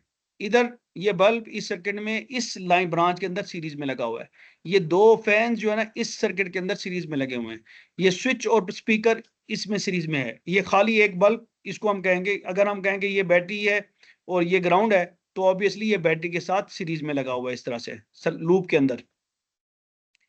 पैरेलल सर्किट की ब्रांचेस में करंट की मिकदार मुख्तलिफ या एक जैसी हो, तो करंट की जो मिकदार है वो इनमें जो पैरेलल सर्किट्स हैं इनमें ये जो IA1 है और IA2 है ये मुख्तलिफ भी हो सकता है, एक भी हो सकता है। क्यों एक हो सकता है, कि अगर रेजिस्टेंस सेम है दोनों की और वोल्टेज दोनों को, इसको भी IA1 मिल रहा है और इसको भी IA1 मिल रहा है, वोल्टेज करंट नहीं, क्योंकि वोल्टेज जो बैटरी का वोल्टेज है वो यहाँ पे इस नोड पे अवेलेबल है और इस जगह के ऊपर भी वही वोल्टेज अवेलेबल है। अगर रेजिस्टेंस दोनों की सेम होगी तो IA1 जो है वो IA2 के बराबर होगा, करंट दोनों में बराबर बराबर जाएगा। और अगर ये रेजिस्टेंस चेंज होगी तो इसका करंट फर्क होगा, इसका करंट भी फर्क होगा। तो यही बात लिखी हुई है जी।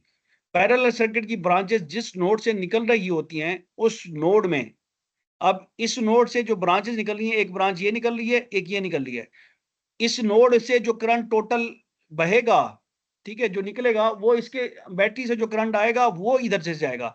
इस नोड के ऊपर जो ये IB आ रहा है वो इधर डिवाइड होगा, तो इन दोनों का मजमुआ इसके बराबर होगा कि आने वाला करंट बाहर निकलने वाले करंट के मजमुए के बराबर होता है। तो ये चीज लिखी हुई है, पैरेलल सर्किट की ब्रांच जिस नोड से निकल रही होती है उस नोड में दाखिल होने वाली करंट इससे निकलने वाली ब्रांचेस में फ्लो होने वाली करंट के मजमुआ के बराबर होती है।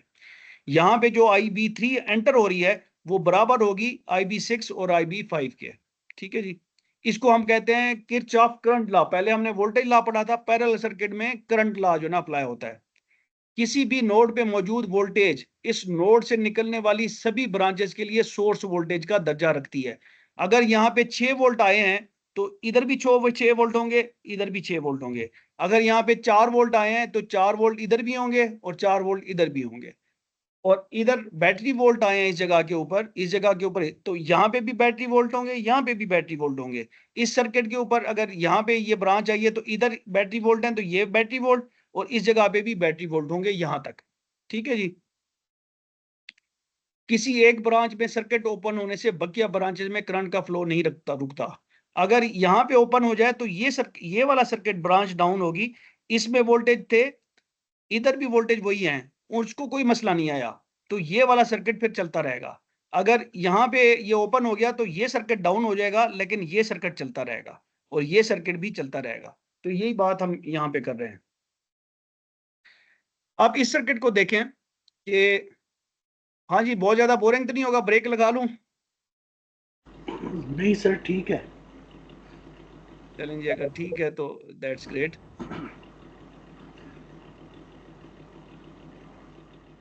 अब इस सर्किट को देखें तो अब ये देखें कि ये पावर है, यहां से आप सोर्स से हमेशा शुरू करते हैं, तो इधर से जो करंट जाएगा वो इधर भी स्प्लिट हो जाएगा, इधर भी स्प्लिट हो जाएगा।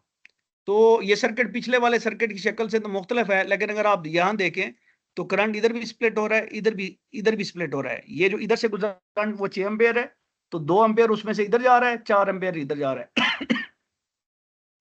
तो इसमें एक तो ये हो गया कि करंट के 2 रास्ते हैं। जब 2 रास्ते हैं तो इसका मतलब है ये दोनों बल्ब आपस में पैरेलल हैं। और अगली चीज ये है कि 6 एम्पियर हमने कहा था जो नोड पे करंट आएगा ये आने वाला करंट है, तो वो दोनों जो जाने वाले जितने भी करंट होंगे, रास्ते होंगे, उनमें जितना भी करंट होगा उनका मजमुआ और ये बराबर होंगे। तो 2 + 4 = 6। तो ये 6 इधर से आ रहा है तो 6 ही निकल के जाएगा, भले जितनी ब्रांचेज होंगी उन सबको टोटल करेंगे तो 6 एम्पियर ही भी होगा। ठीक है जी, तो ये पैरेलल सर्किट है, पिछले सर्किट से थोड़ा मुख्तलिफ है। एक सेकंड रुकिएगा अली भाई। लेकिन करंट गुजरने के रास्ते कितने हैं, 1 या 2? तो 2 रास्ते हैं। अगर करंट गुजरने के रास्ते 1 से ज्यादा हैं तो ये सर्किट बेसिकली पैरेलल है। जी आप बताएं। सर मेरा क्वेश्चन यही है कि ये जो आप नोड की बात कर रहे हैं तो ये करंट ऑटोमेटिकली डिवाइड हो जाता है नोड पे, कि लाइक जिस तरह आपने ऊपर 6 ओम के रेजिस्टेंस है, नीचे कम ओम की है, तो जहाँ पे रेजिस्टेंस कम होगी वहाँ पे करंट ज़्यादा फ्लो करेगा और जहाँ पे रेजिस्टेंस ज़्यादा होगी वहाँ पे कम जाएगा, ये नोड से। इसको ज़रा एक्सप्लेन कर दें। जी जी बिल्कुल, ये जब हम पीछे भी हमने बात की है, स्पीकर कर ली, माइक ऑफ कर दीजिएगा। तो जितनी रेजिस्टेंस होगी, जितनी कम होगी रेजिस्टेंस, उतना करंट ज्यादा होगा। ठीक है जी, अब यहाँ पे रेजिस्टेंस ज्यादा है, यहाँ पे कम है, तो यहाँ पे करंट कम हो जाएगा। I = V/R। रेजिस्टेंस ज्यादा होगी तो करंट कम होगा, ये देखिए कम है। अब अगली चीज ये है कि अगर ये 12 वोल्ट है, ये 12 वोल्ट है, ठीक है जी, यहाँ पे देखें तो 12 वोल्ट हमने कहा था कि जो नोड है वो 12 वोल्ट, उससे जितनी ब्रांचेस निकलेंगी उनको नोड वाला वोल्टेज ही मिलेगा। तो इसको भी 12 वोल्ट मिल रहे हैं, इसको भी 12 वोल्ट मिल रहे हैं। अब इसको अलहदा सर्किट के तौर पे लेंगे, 1 मिनट। ये उसी चीज की ये दूसरी शक्ल है। तो इस यहाँ पे 12 वोल्ट है, ठीक है जी। अब आप इसको देखें कि 12 वोल्ट यहाँ पे है और 6 है, तो करंट कितना आएगा? 12 / 6 V/R। I = V/R, तो 2 एम्पियर आएगा। और इधर 12 वोल्ट है और कितने ओम है? 3, तो 12 / 3 4 एम्पियर। ठीक है जी, तो यही बेसिकली होता ये है कि ये करंट कहीं और से नहीं आया, ये करंट इन 2 रेजिस्टेंस की वजह से ही 6 एम्पियर हुआ है, क्योंकि 2 एम्पियर इसने लिए, 4 एम्पियर इसने लिए, तो 6 ही आएगा। ठीक है जी, तो इस वजह से हुआ है। तो मेन चीज ये है कि इनको यहाँ पे वोल्टेज दोनों को बराबर मिल रही हैं। हमारे जो सीरीज होता है उसमें हर लोड के बाद वोल्टेज कम होती है। यहाँ पैरेलल में क्या है कि वोल्टेज वही रहती है। ठीक है जी, जब पैरेलल में दो चीजें हैं तो उनको उसको जो वोल्टेज मिल रही है, इसको जो वोल्टेज मिल रही है, वो बराबर है। तो फिर जो करंट है इसमें जो गुजरेगा वो अलहदा होगा, इसमें से जो गुजरेगा वो अलहदा होगा। वो किसके बराबर होगा, किसके हिसाब से होगा, उसकी रेजिस्टेंस के हिसाब से होगा।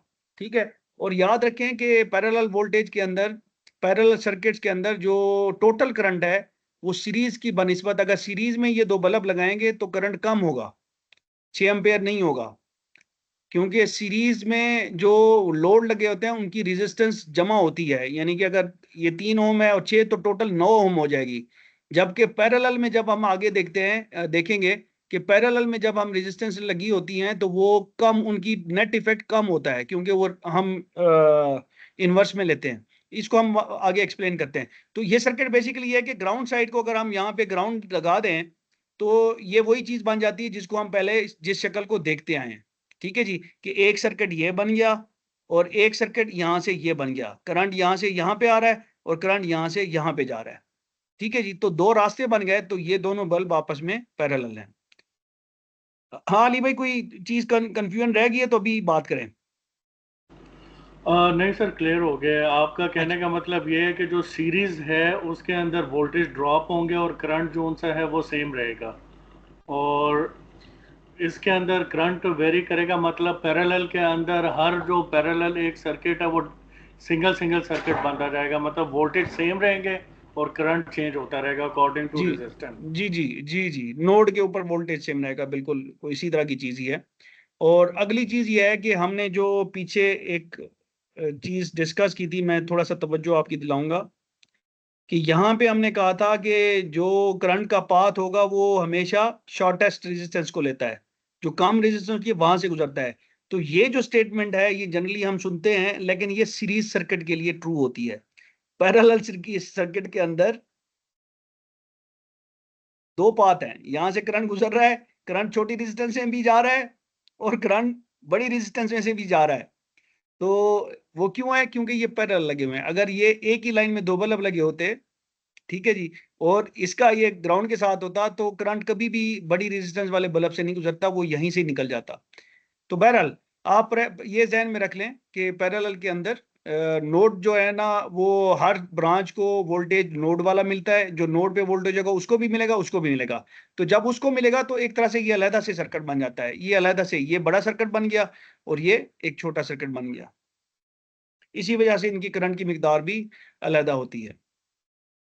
तो उसी चीज को फिर मैंने ये वो किया है कि आप ये देखेंगे, इस 3 ओम वाले को अगर मैं अलहदा करूं तो ये इस तरह से अलहदा सर्किट बन जाएगा। अगर मैं इस 6 ओम वाले को करूं तो ये 6, इसको 6 ओम की रेजिस्टेंस कर दूं तो वो एक अलहदा से सीरीज। जब भी आप पैरेलल सर्किट को अलहदा करते हैं तो वो बेसिकली अंदर एक सीरीज सर्किट ही उनके अंदर होता है। तो सीरीज सर्किट के अंदर हम करंट ओम लॉ से मालूम करते हैं और इस तरह से ये सॉल्व करते हैं। क्या वजह है कि एक ही बैटरी के साथ जब दो पैरेलल रेजिस्टेंस लोड लगाए जा रहे हैं तो मुकम्मल सर्किट में करंट ज्यादा ड्रा हो रहा है, यहाँ पे 6 एम्पीयर ड्रा हो रहा है, और अगर इधर से देखें तो इस वाली इससे तो यहाँ पे 4 एम्पीयर ड्रा हो रहा है। जबकि एक सर्किट ओपन हो जाता है और इसमें से रेजिस्टेंस भी कम है, तो करंट क्यों कम हो? तो पैरेलल सर्किट में सर्किट की जो टोटल रेजिस्टेंस है वो सर्किट में मौजूद सबसे कम रेजिस्टेंस वाली ब्रांच से भी कम होती है।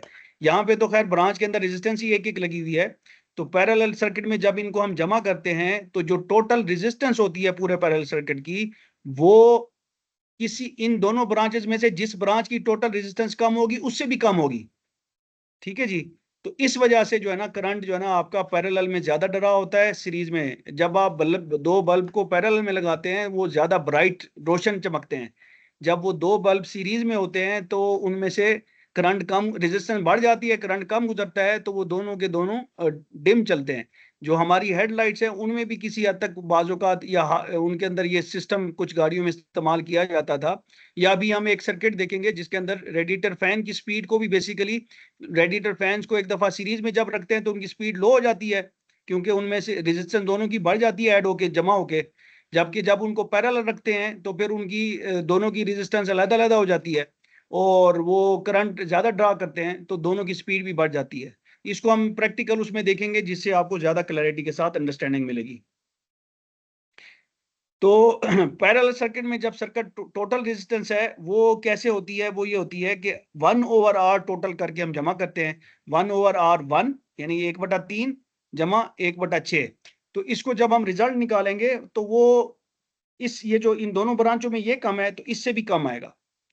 जबकि सीरीज में आप देखें तो हम ये करते हैं R total is equal to R1 + 2, 3 + 6 को हम जमा करते हैं तो वो 9 हो जाती है। दोनों एक ही ब्रांच है उसमें दोनों रेजिस्टेंस से टोटल ज्यादा ही होती है। तो यहाँ पे आप अगर गौर करें तो मालूम होगा कि पैरेलल सर्किट की टोटल रेजिस्टेंस सर्किट की किसी भी ब्रांच की टोटल रेजिस्टेंस से कम है। क्यों? ये हमने जमा किया है 1/R total is equal to 1/, कहाँ गया, हाँ जी, यहाँ पे 9 है और यहाँ पे 6 है, 6 और 3। अगर ये पैरेलल ब्रांच के अंदर दो चीजें सीरीज में लगी हैं तो उनको सीरीज के तौर पे ट्रीट करेंगे, ये याद रखिएगा। तो इनको हम जमा करेंगे, 6 + 3 करेंगे, ये 9 हो जाएगी। जब इनको और इनको आपस में, दो पैरेलल लाइनों को आपस में करेंगे तो 1/9 इसकी, 1/6 इसकी, तो ये 5/18 जो कि 3.6 ओम बनती है। अब आप 3.6 ओम को देखें, ये हमने दो पैरेलल सर्किट को जब हमने उसकी रेजिस्टेंस ली है तो ये 3.6 इससे भी कम है और इनकी टोटल से भी कम है, ये 9 से भी कम है और 6 से भी कम है। ठीक है जी। तो पैरेलल सर्किट के अंदर रेजिस्टेंस कम होती है, इसी वजह से पैरेलल सर्किट के अंदर करंट ज्यादा ड्रा होता है। जब करंट जरा ज्यादा ड्रा होता है तो लोड को पावर भी ज्यादा मिलती है। ठीक है जी। तो इसीलिए जब आप एग्जॉस्ट जो रेडिएटर फैंस होते हैं, दो दो लगे होते हैं, जब वो चलते हैं लो स्पीड पे चलते हैं तो उन दोनों को आपस में सीरीज में कर दिया जाता है रिलेज की मदद से। और जब वो दोनों को रिलेज की मदद से जब अलग-अलग वोल्टेज पैरेलल कर दिया जाता है तो उन दोनों में से फिर करंट ज्यादा ड्रा होता है और वो दोनों हाई स्पीड पे चलते हैं। ये जब हम सर्किट अभी मजीद देखेंगे तो उससे कुछ आइडिया इंशाल्लाह होगा। अब हम देखते हैं एक कूलेंट सिस्टम का, रेडिएटर फैन का। ये अभी वो बात नहीं है जो अभी मैं पीछे कर रहा था, इससे हम जस्ट निकालना ये चाहते हैं इस सर्किट से कि हमें पता चले कि दो सर्किट आपस में पैरेलल में है या सीरीज में है, क्या है। तो जब भी ये चीजें देखनी हो तो आप देखते हैं पॉजिटिव साइड को और फिर ग्राउंड साइड को देखते हैं। ठीक है जी। पॉजिटिव साइड में आप ये देखें कि दो ब्रांचेस निकल रही हैं। तो करंट का एक रास्ता ये है, ये कॉइल लगी हुई है उसके वाली 85 और 86, 85 वाली पिन है और 86 रिले की पिन है, ये रिले है बेसिकली। तो ये करंट इधर से गुजरेगा ईसीयू से होता हुआ, ये चाहे ईसीयू के ग्राउंड तक चला जाएगा। ठीक है। ये बेसिकली दिखाया गया कि टेम्परेचर सेंसर जब टेम्परेचर सेंस करता है तो कंप्यूटर को बताता है कि भाई अब रेडिएटर फैन ऑन कराओ। तो रेडिएटर फैन क्या करता है, तो यहाँ पे वो ग्राउंड नेगेटिव अवेलेबल करता है। जनरली नेगेटिव यहाँ पे अवेलेबल नहीं होती, कंप्यूटर कंट्रोल कर सकता है। तो नेगेटिव जब थ्रू करता है तो इधर से पावर पॉजिटिव वाली आई हुई है तो करंट यहाँ से गुजर के इधर से ग्राउंड में डंप होता है तो ये एनर्जाइज हो जाती है। जब एनर्जाइज हो जाती है तो इन दो पॉइंट्स को आपस में मिला देती है। ये जो स्विच वाला है, ये स्विच आपस में मिल जाता है, रिले में ये चल रहा होता है। तो इधर देखें तो यहाँ से पावर इस फ्यूज के थ्रू यहाँ पे पहुंची होती है। जब ये एनर्जाइज होती है तो ये यहाँ से पावर गुजर के इधर पहुंच जाती है और ये फैन को चलाते हुए ग्राउंड में डंप हो जाती है। तो ये अगर आप देखें तो करंट के इस बैटरी से दो रास्ते दिखाएंगे। एक रास्ता यहाँ से जब ये ऑपरेट होती है तो इधर, और दूसरा रास्ता इधर से ईसीयू से होते हुए ग्राउंड में। तो ये दोनों सर्किट क्या है, आपस में पैरेलल हैं। ये दोनों सर्किट आपस में क्या है, पैरेलल हैं। ये मैंने यहाँ पे दिखाया है करंट के, यहाँ ये नोड है 12 वोल्ट, यहाँ पे, यहाँ 12 वोल्ट इसको भी मिल रहे हैं, 12 वोल्ट इसको भी मिल रहे हैं। ये 12 वोल्ट यहाँ पे स्टैंड बाय है, ये 12 वोल्ट यहाँ पे स्टैंड बाय है। जैसे ही कंप्यूटर यहाँ से ग्राउंड थ्रू करेगा तो ये कॉइल बनेगी। जब कॉइल बनेगी तो मैग्नेट सा बन जाएगा, मैग्नेट इस स्विच को अपनी तरफ खींचेगा तो ये पॉजिटिव यहाँ से होती हुई इधर से फिर ग्राउंड में आ जाएगी। ठीक है जी। तो इस वजह से ये दोनों सर्किट आपस में क्या है, पैरेलल हैं। तो इससे हमें एक वो कानून भी मिलता है, कुलिया भी मिलता है, और वो ये है कि just a minute, battery node से दो ब्रांचेस या दो सर्किट नजर आ रहे हैं। बैटरी नोड से दोनों ब्रांचेस सर्किट में अलग अलग करंट फ्लो कर रहा है, यानी दोनों आपस में पैरेलल हैं, एक इधर एक इधर। दोनों का नोडल वोल्टेज बैटरी वोल्टेज के बराबर है।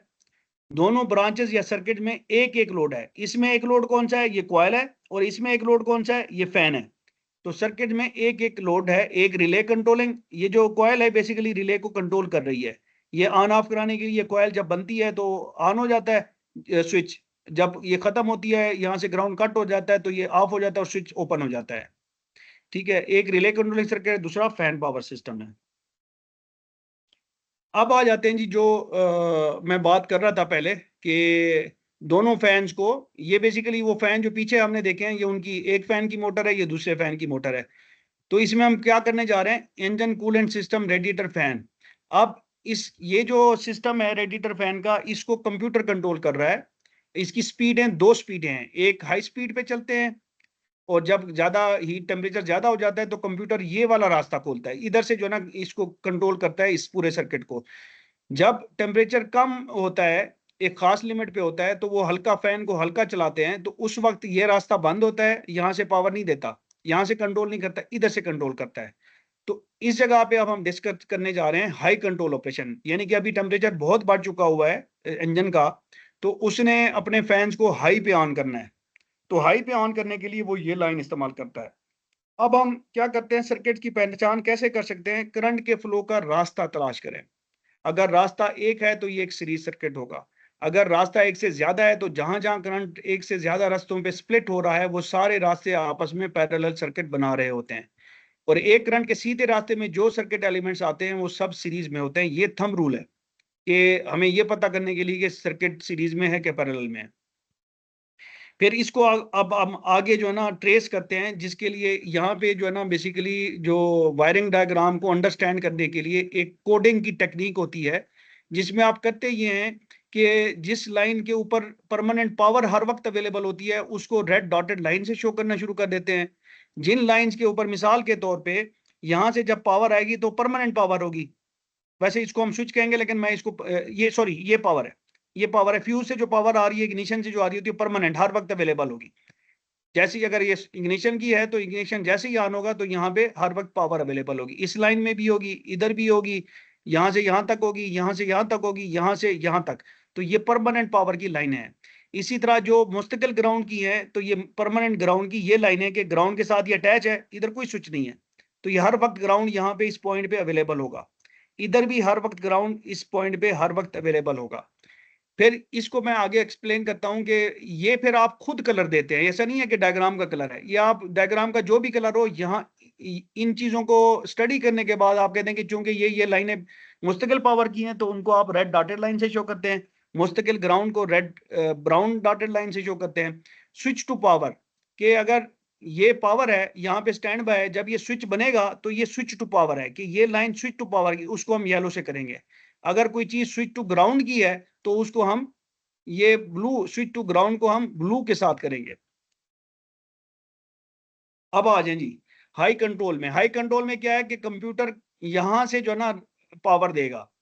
तो सबसे पहले हम क्या करते हैं, जब भी कोई सर्किट को अप्रोच करना हो ट्रेसिंग के लिए, तो सबसे पहले आप पावर को पकड़ते हैं, ग्राउंड को पकड़ते हैं, पावर को पकड़ते हैं, ग्राउंड को पकड़ते हैं।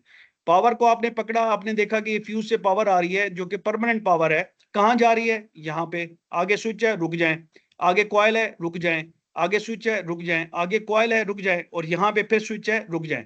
तो इसको आपने रेड डॉटेड लाइन से शो करना है। तो जब आपने रेड डॉटेड लाइन से शो कर दिया तो ये पावर, मुस्तकिल पावर की लाइनें आपने ट्रेस कर ली। अब आ जाते हैं मुस्तकिल ग्राउंड के ऊपर।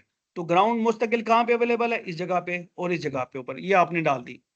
अब जब एक चीज के ऊपर पावर आई हुई है तो उसकी दूसरी साइड पे अंडरस्टूड है ग्राउंड आएगा। तो यहाँ पे पावर आई हुई है इन सब पे, तो इधर या ग्राउंड आएगा या वही पावर आगे शिफ्ट होगी। दो चीजें होती हैं, ठीक है जी। लोड होगा तो उस पर ग्राउंड आएगी, स्विच है तो अगर पावर यहाँ पे लगी हुई है तो स्विच होके पावर आगे जाएगी। अगर लोड लगा हुआ है, यहाँ देखें लोड है, जहां लोड है तो उसकी दूसरी सूरत पे क्या आएगा, दूसरी साइड से ग्राउंड आएगा हमेशा, जब भी आएगा। तो फैन को उसने हाई ऑन कराना है तो यहाँ से वो क्या करेगा, चूंकि पावर आई हुई है तो इससे हमें पता चला कि कंप्यूटर से जो निकलेगा वो ग्राउंड निकलेगा। ये हमने डायग्राम में कहीं पे लिखा हुआ नहीं देखा, हमने इस चीज से समझाया कि चूंकि मैंने पावर मुस्तकिल ट्रेस कर लिया है, ग्राउंड मुस्तकिल ट्रेस कर लिया है, तो मुझे पता चला कि यार ये तो लोड है, ये जो कॉइल है ये लोड है, ये स्विच नहीं है, ये लोड है। तो लोड को ऑपरेट कराने के लिए कंप्यूटर फिर यहाँ से पावर आई हुई है एक साइड पे, तो दूसरी साइड पे उसने यकीनन, एक स्टैंडर्ड बात है कि वो ग्राउंड ही देगा, तो उसने ये ग्राउंड दी। अब मैं ये चूंकि स्विच कर रहा है ना ग्राउंड को, तो मैं इसको कहूंगा switch to ground. Switch to ground का कलर मैंने ये दिया हुआ है। तो मैंने कहा जी स्विच टू ग्राउंड है, ये लाइन एक इधर भी जा रही है और मुझे पता चला इधर जा रही है, और जहां पे आगे लोड या स्विच जो कोई चीज आएगी वहां पे मैं इसको रोक दूंगा। मैंने यहाँ पे जाके इसको रोक दिया, ठीक है जी। अब इसको भी मैंने कर लिया। फिर यहाँ पे मैं देख रहा हूं कि इधर क्या होगा, इधर ग्राउंड है, जब स्विच आएगा, स्विच ऑन होगा तो ये ग्राउंड आगे जाएगा, तो ये स्विच टू ग्राउंड है, ये वाली लाइन क्या है, स्विच टू ग्राउंड है। और फिर इधर से मैं देखूं कि ये स्विच है और यहाँ पे पावर है, तो ये स्विच क्या करेगा, पावर को ही आगे थ्रू करेगा ना, ये स्विच भी पावर को थ्रू करेगा। तो स्विच टू पावर की लाइन मैं यहाँ पे डॉटेड लाइन शो करूंगा, और जहां जहां जा रही है ये यहाँ से होते हुए ये इधर पहुंच गई, ये इधर भी पहुंची हुई है, ठीक है, इस मोटर के इस सिरे पे पहुंच गई। अब मुझे पता है यहाँ पे पावर अवेलेबल है, और ये जो अब बनेगा तो इधर से आ जाएगी।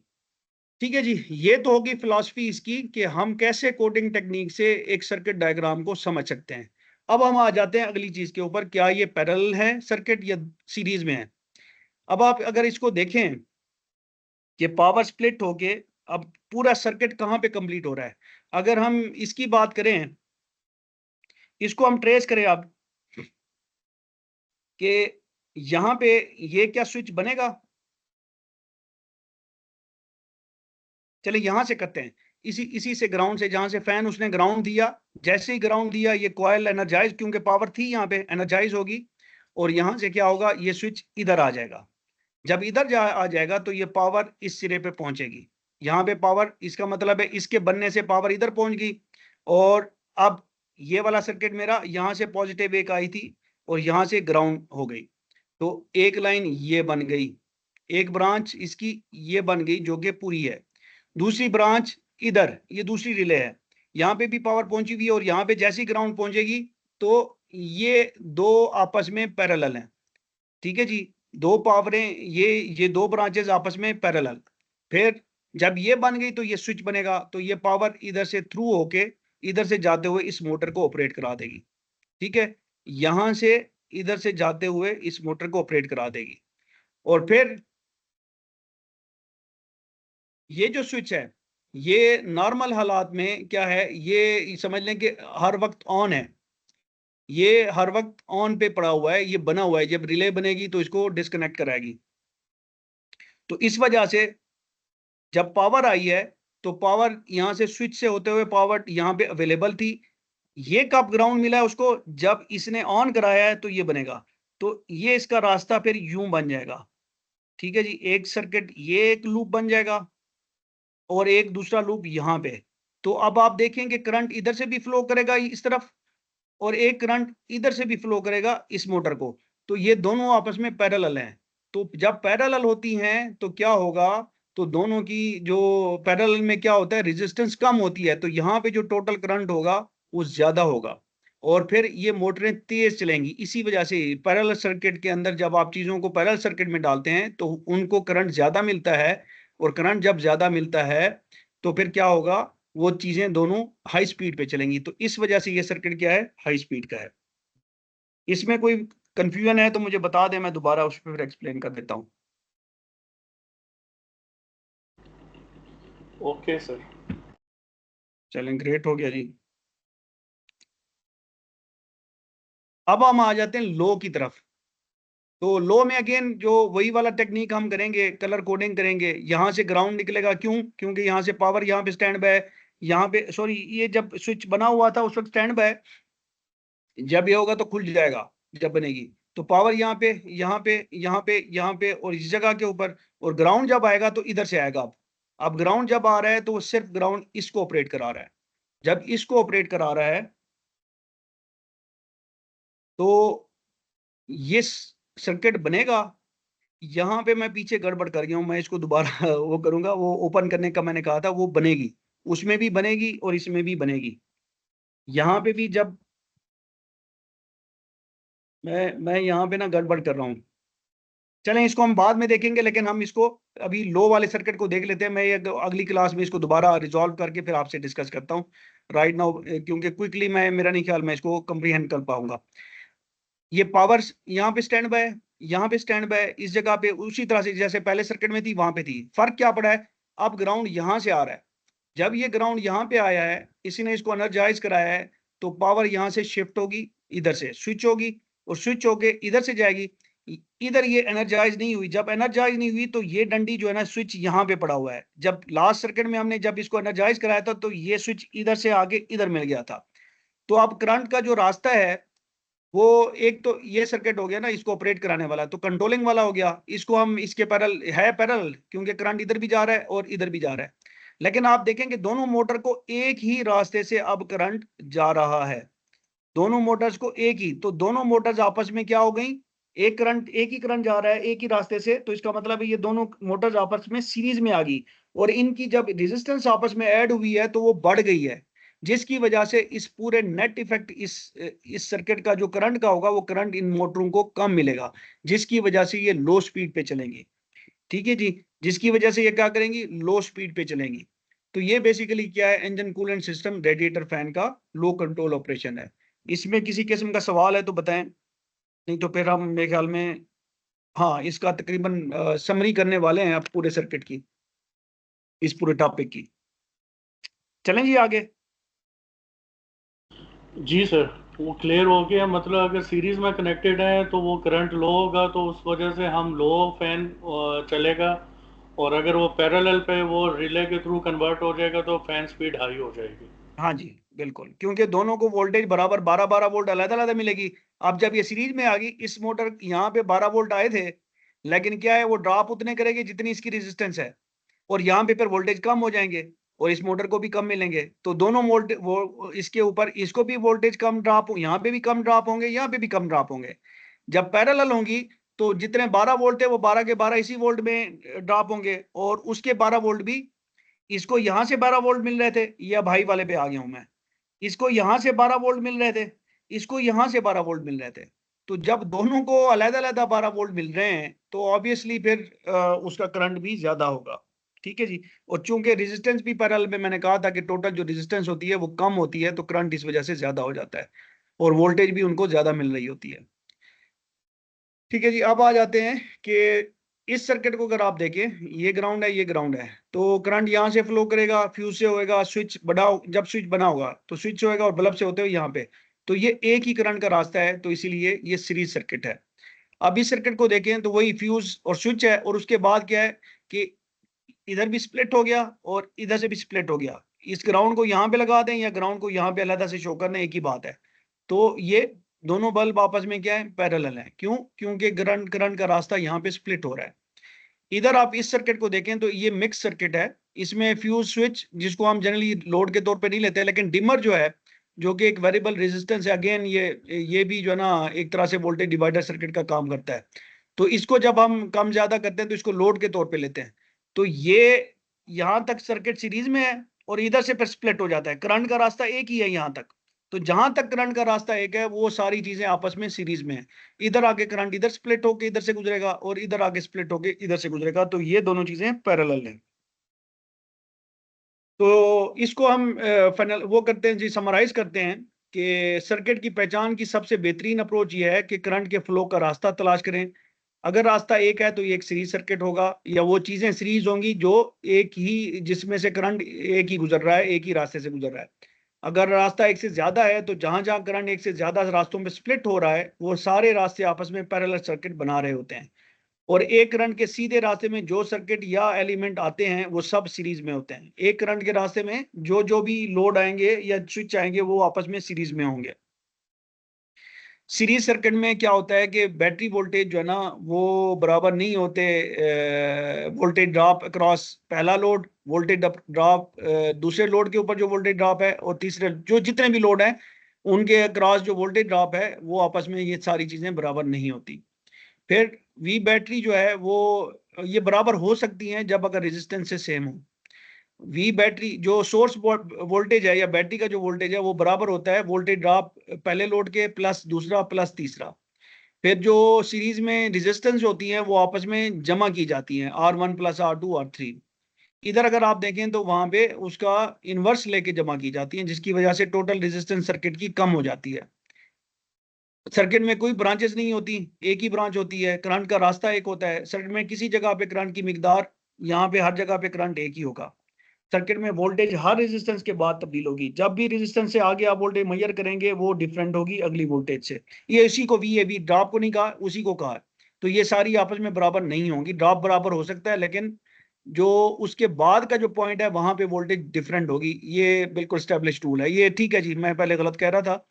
कि वोल्टेज ड्रॉप तो शायद सेम हो सकते हैं आपस में, अगर रेजिस्टेंस सेम होंगी तो हो सकता है वोल्टेज ड्रॉप सेम हो। इसको भी मैं कंफर्म करूंगा नेक्स्ट लेक्चर में, हो सकता है मैं यहाँ पे कुछ कर रहा हूँ, लेकिन ये है कि जो रेजिस्टेंस के बाद जो वोल्टेज होगी वो डिफरेंट होगी हर जगह के ऊपर। सर्किट टोटल रेजिस्टेंस सर्किट में तमाम मौजूद तमाम रेजिस्टेंस का मजमुआ होगी, जैसे ये पॉइंट है। अगर सर्किट किसी भी जगह से ओपन हो जाए तो पूरा सर्किट काम नहीं करेगा। यहां से ओपन हो, यहां से ओपन हो, तो ये बल्ब बिल्कुल नहीं जलेगा, कहीं से भी ओपन हो। इधर एक से ज्यादा ब्रांचेस होती हैं और हर ब्रांच के लिए करंट अलहदा से गुजरता है। तो यहाँ पे ब्रांचेस दो हुई हैं तो यहाँ पे करंट अलहदा गुजरेगा, यहाँ पे अलहदा गुजरेगा। अब इन दोनों करंट की मिकदार आपस में सेम भी हो सकती है, डिफरेंट भी हो सकती है, डिपेंड करता है कि इन दोनों की रेजिस्टेंस अगर सेम होगी तो करंट भी सेम गुजरेगा, अगर डिफरेंट होगी तो उसी हिसाब से करंट भी डिफरेंट गुजरेगा। जिसमें रेजिस्टेंस कम होगी वहां पे करंट ज्यादा होगा, जहां पे रेजिस्टेंस ज्यादा होगी वहां पे करंट कम होगा। सर्किट की ब्रांचेस जिस नोड से निकल रही है उस नोड में दाखिल होने वाली करंट, जो करंट यहाँ पे होगी वो जो इधर एंटर हो रही होगी, इधर से जो जा रही होगी उनके मजमूए के बराबर होगी।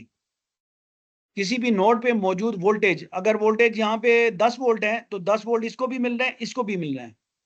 किसी एक ब्रांच में सर्किट ओपन, अगर ये सर्किट यहाँ पे या यहाँ पे या यहाँ पे ओपन हो जाए तो ये बल्ब काम नहीं करेगा, पर ये बल्ब काम करेगा। अगर ये यहाँ से खुल जाता है इस जगह से तो ये सर्किट इधर से यहाँ पे काम करेगा। किसी एक ब्रांच में सर्किट ये मैंने बता दिया। सर्किट टोटल रेजिस्टेंस सर्किट में मौजूद सबसे कम रेजिस्टेंस वाली ब्रांच से भी कम होगी, क्योंकि पैरेलल सर्किट में तमाम पैरेलल रेजिस्टेंस रेसिप्रोकल होके जमा होती हैं। ये वाली बात है जी। तो जी ये आज का लेक्चर था और इसी पे हम कल्मिनेट करते हैं, और इंशाल्लाह नेक्स्ट लेक्चर के ऊपर हम मल्टीमीटर का इस्तेमाल, मल्टीमीटर से तारुफ और मल्टीमीटर के इस्तेमाल में voltage testing, voltage drop testing, उसमें कुछ रियल वर्ल्ड से प्रॉब्लम्स को हम डिस्कस करेंगे। इसमें काफ़ी डिटेल और काफ़ी इंटरेस्टिंग एक सर्किट को हम लेके चलेंगे, एक प्रॉब्लम को, सर्किट की प्रॉब्लम को। फिर करंट टेस्टिंग पे बात करेंगे, रेजिस्टेंस टेस्टिंग पे बात करेंगे, और उसके बाद फिर बैटरी और फिर कुछ और चीज़ें हैं जिनको हम आगे फिर नेक्स्ट जब एक दो लेक्चर्स करेंगे तो उसमें हम एक्सप्लेन करेंगे कि आगे हम क्या करने जा रहे हैं। तो यहीं पे इसको हम ख़त्म करते हैं जी। कोई सवाल हो तो ज़रूर बताएं। No sir, I am clear. हाँ जी, चलें, थैंक यू वेरी मच जी। और एनीबॉडी जी, कोई क्वेश्चन है तो ज़रूर बताइए, एल्स ये है कि हम इसको ख़त्म करते हैं।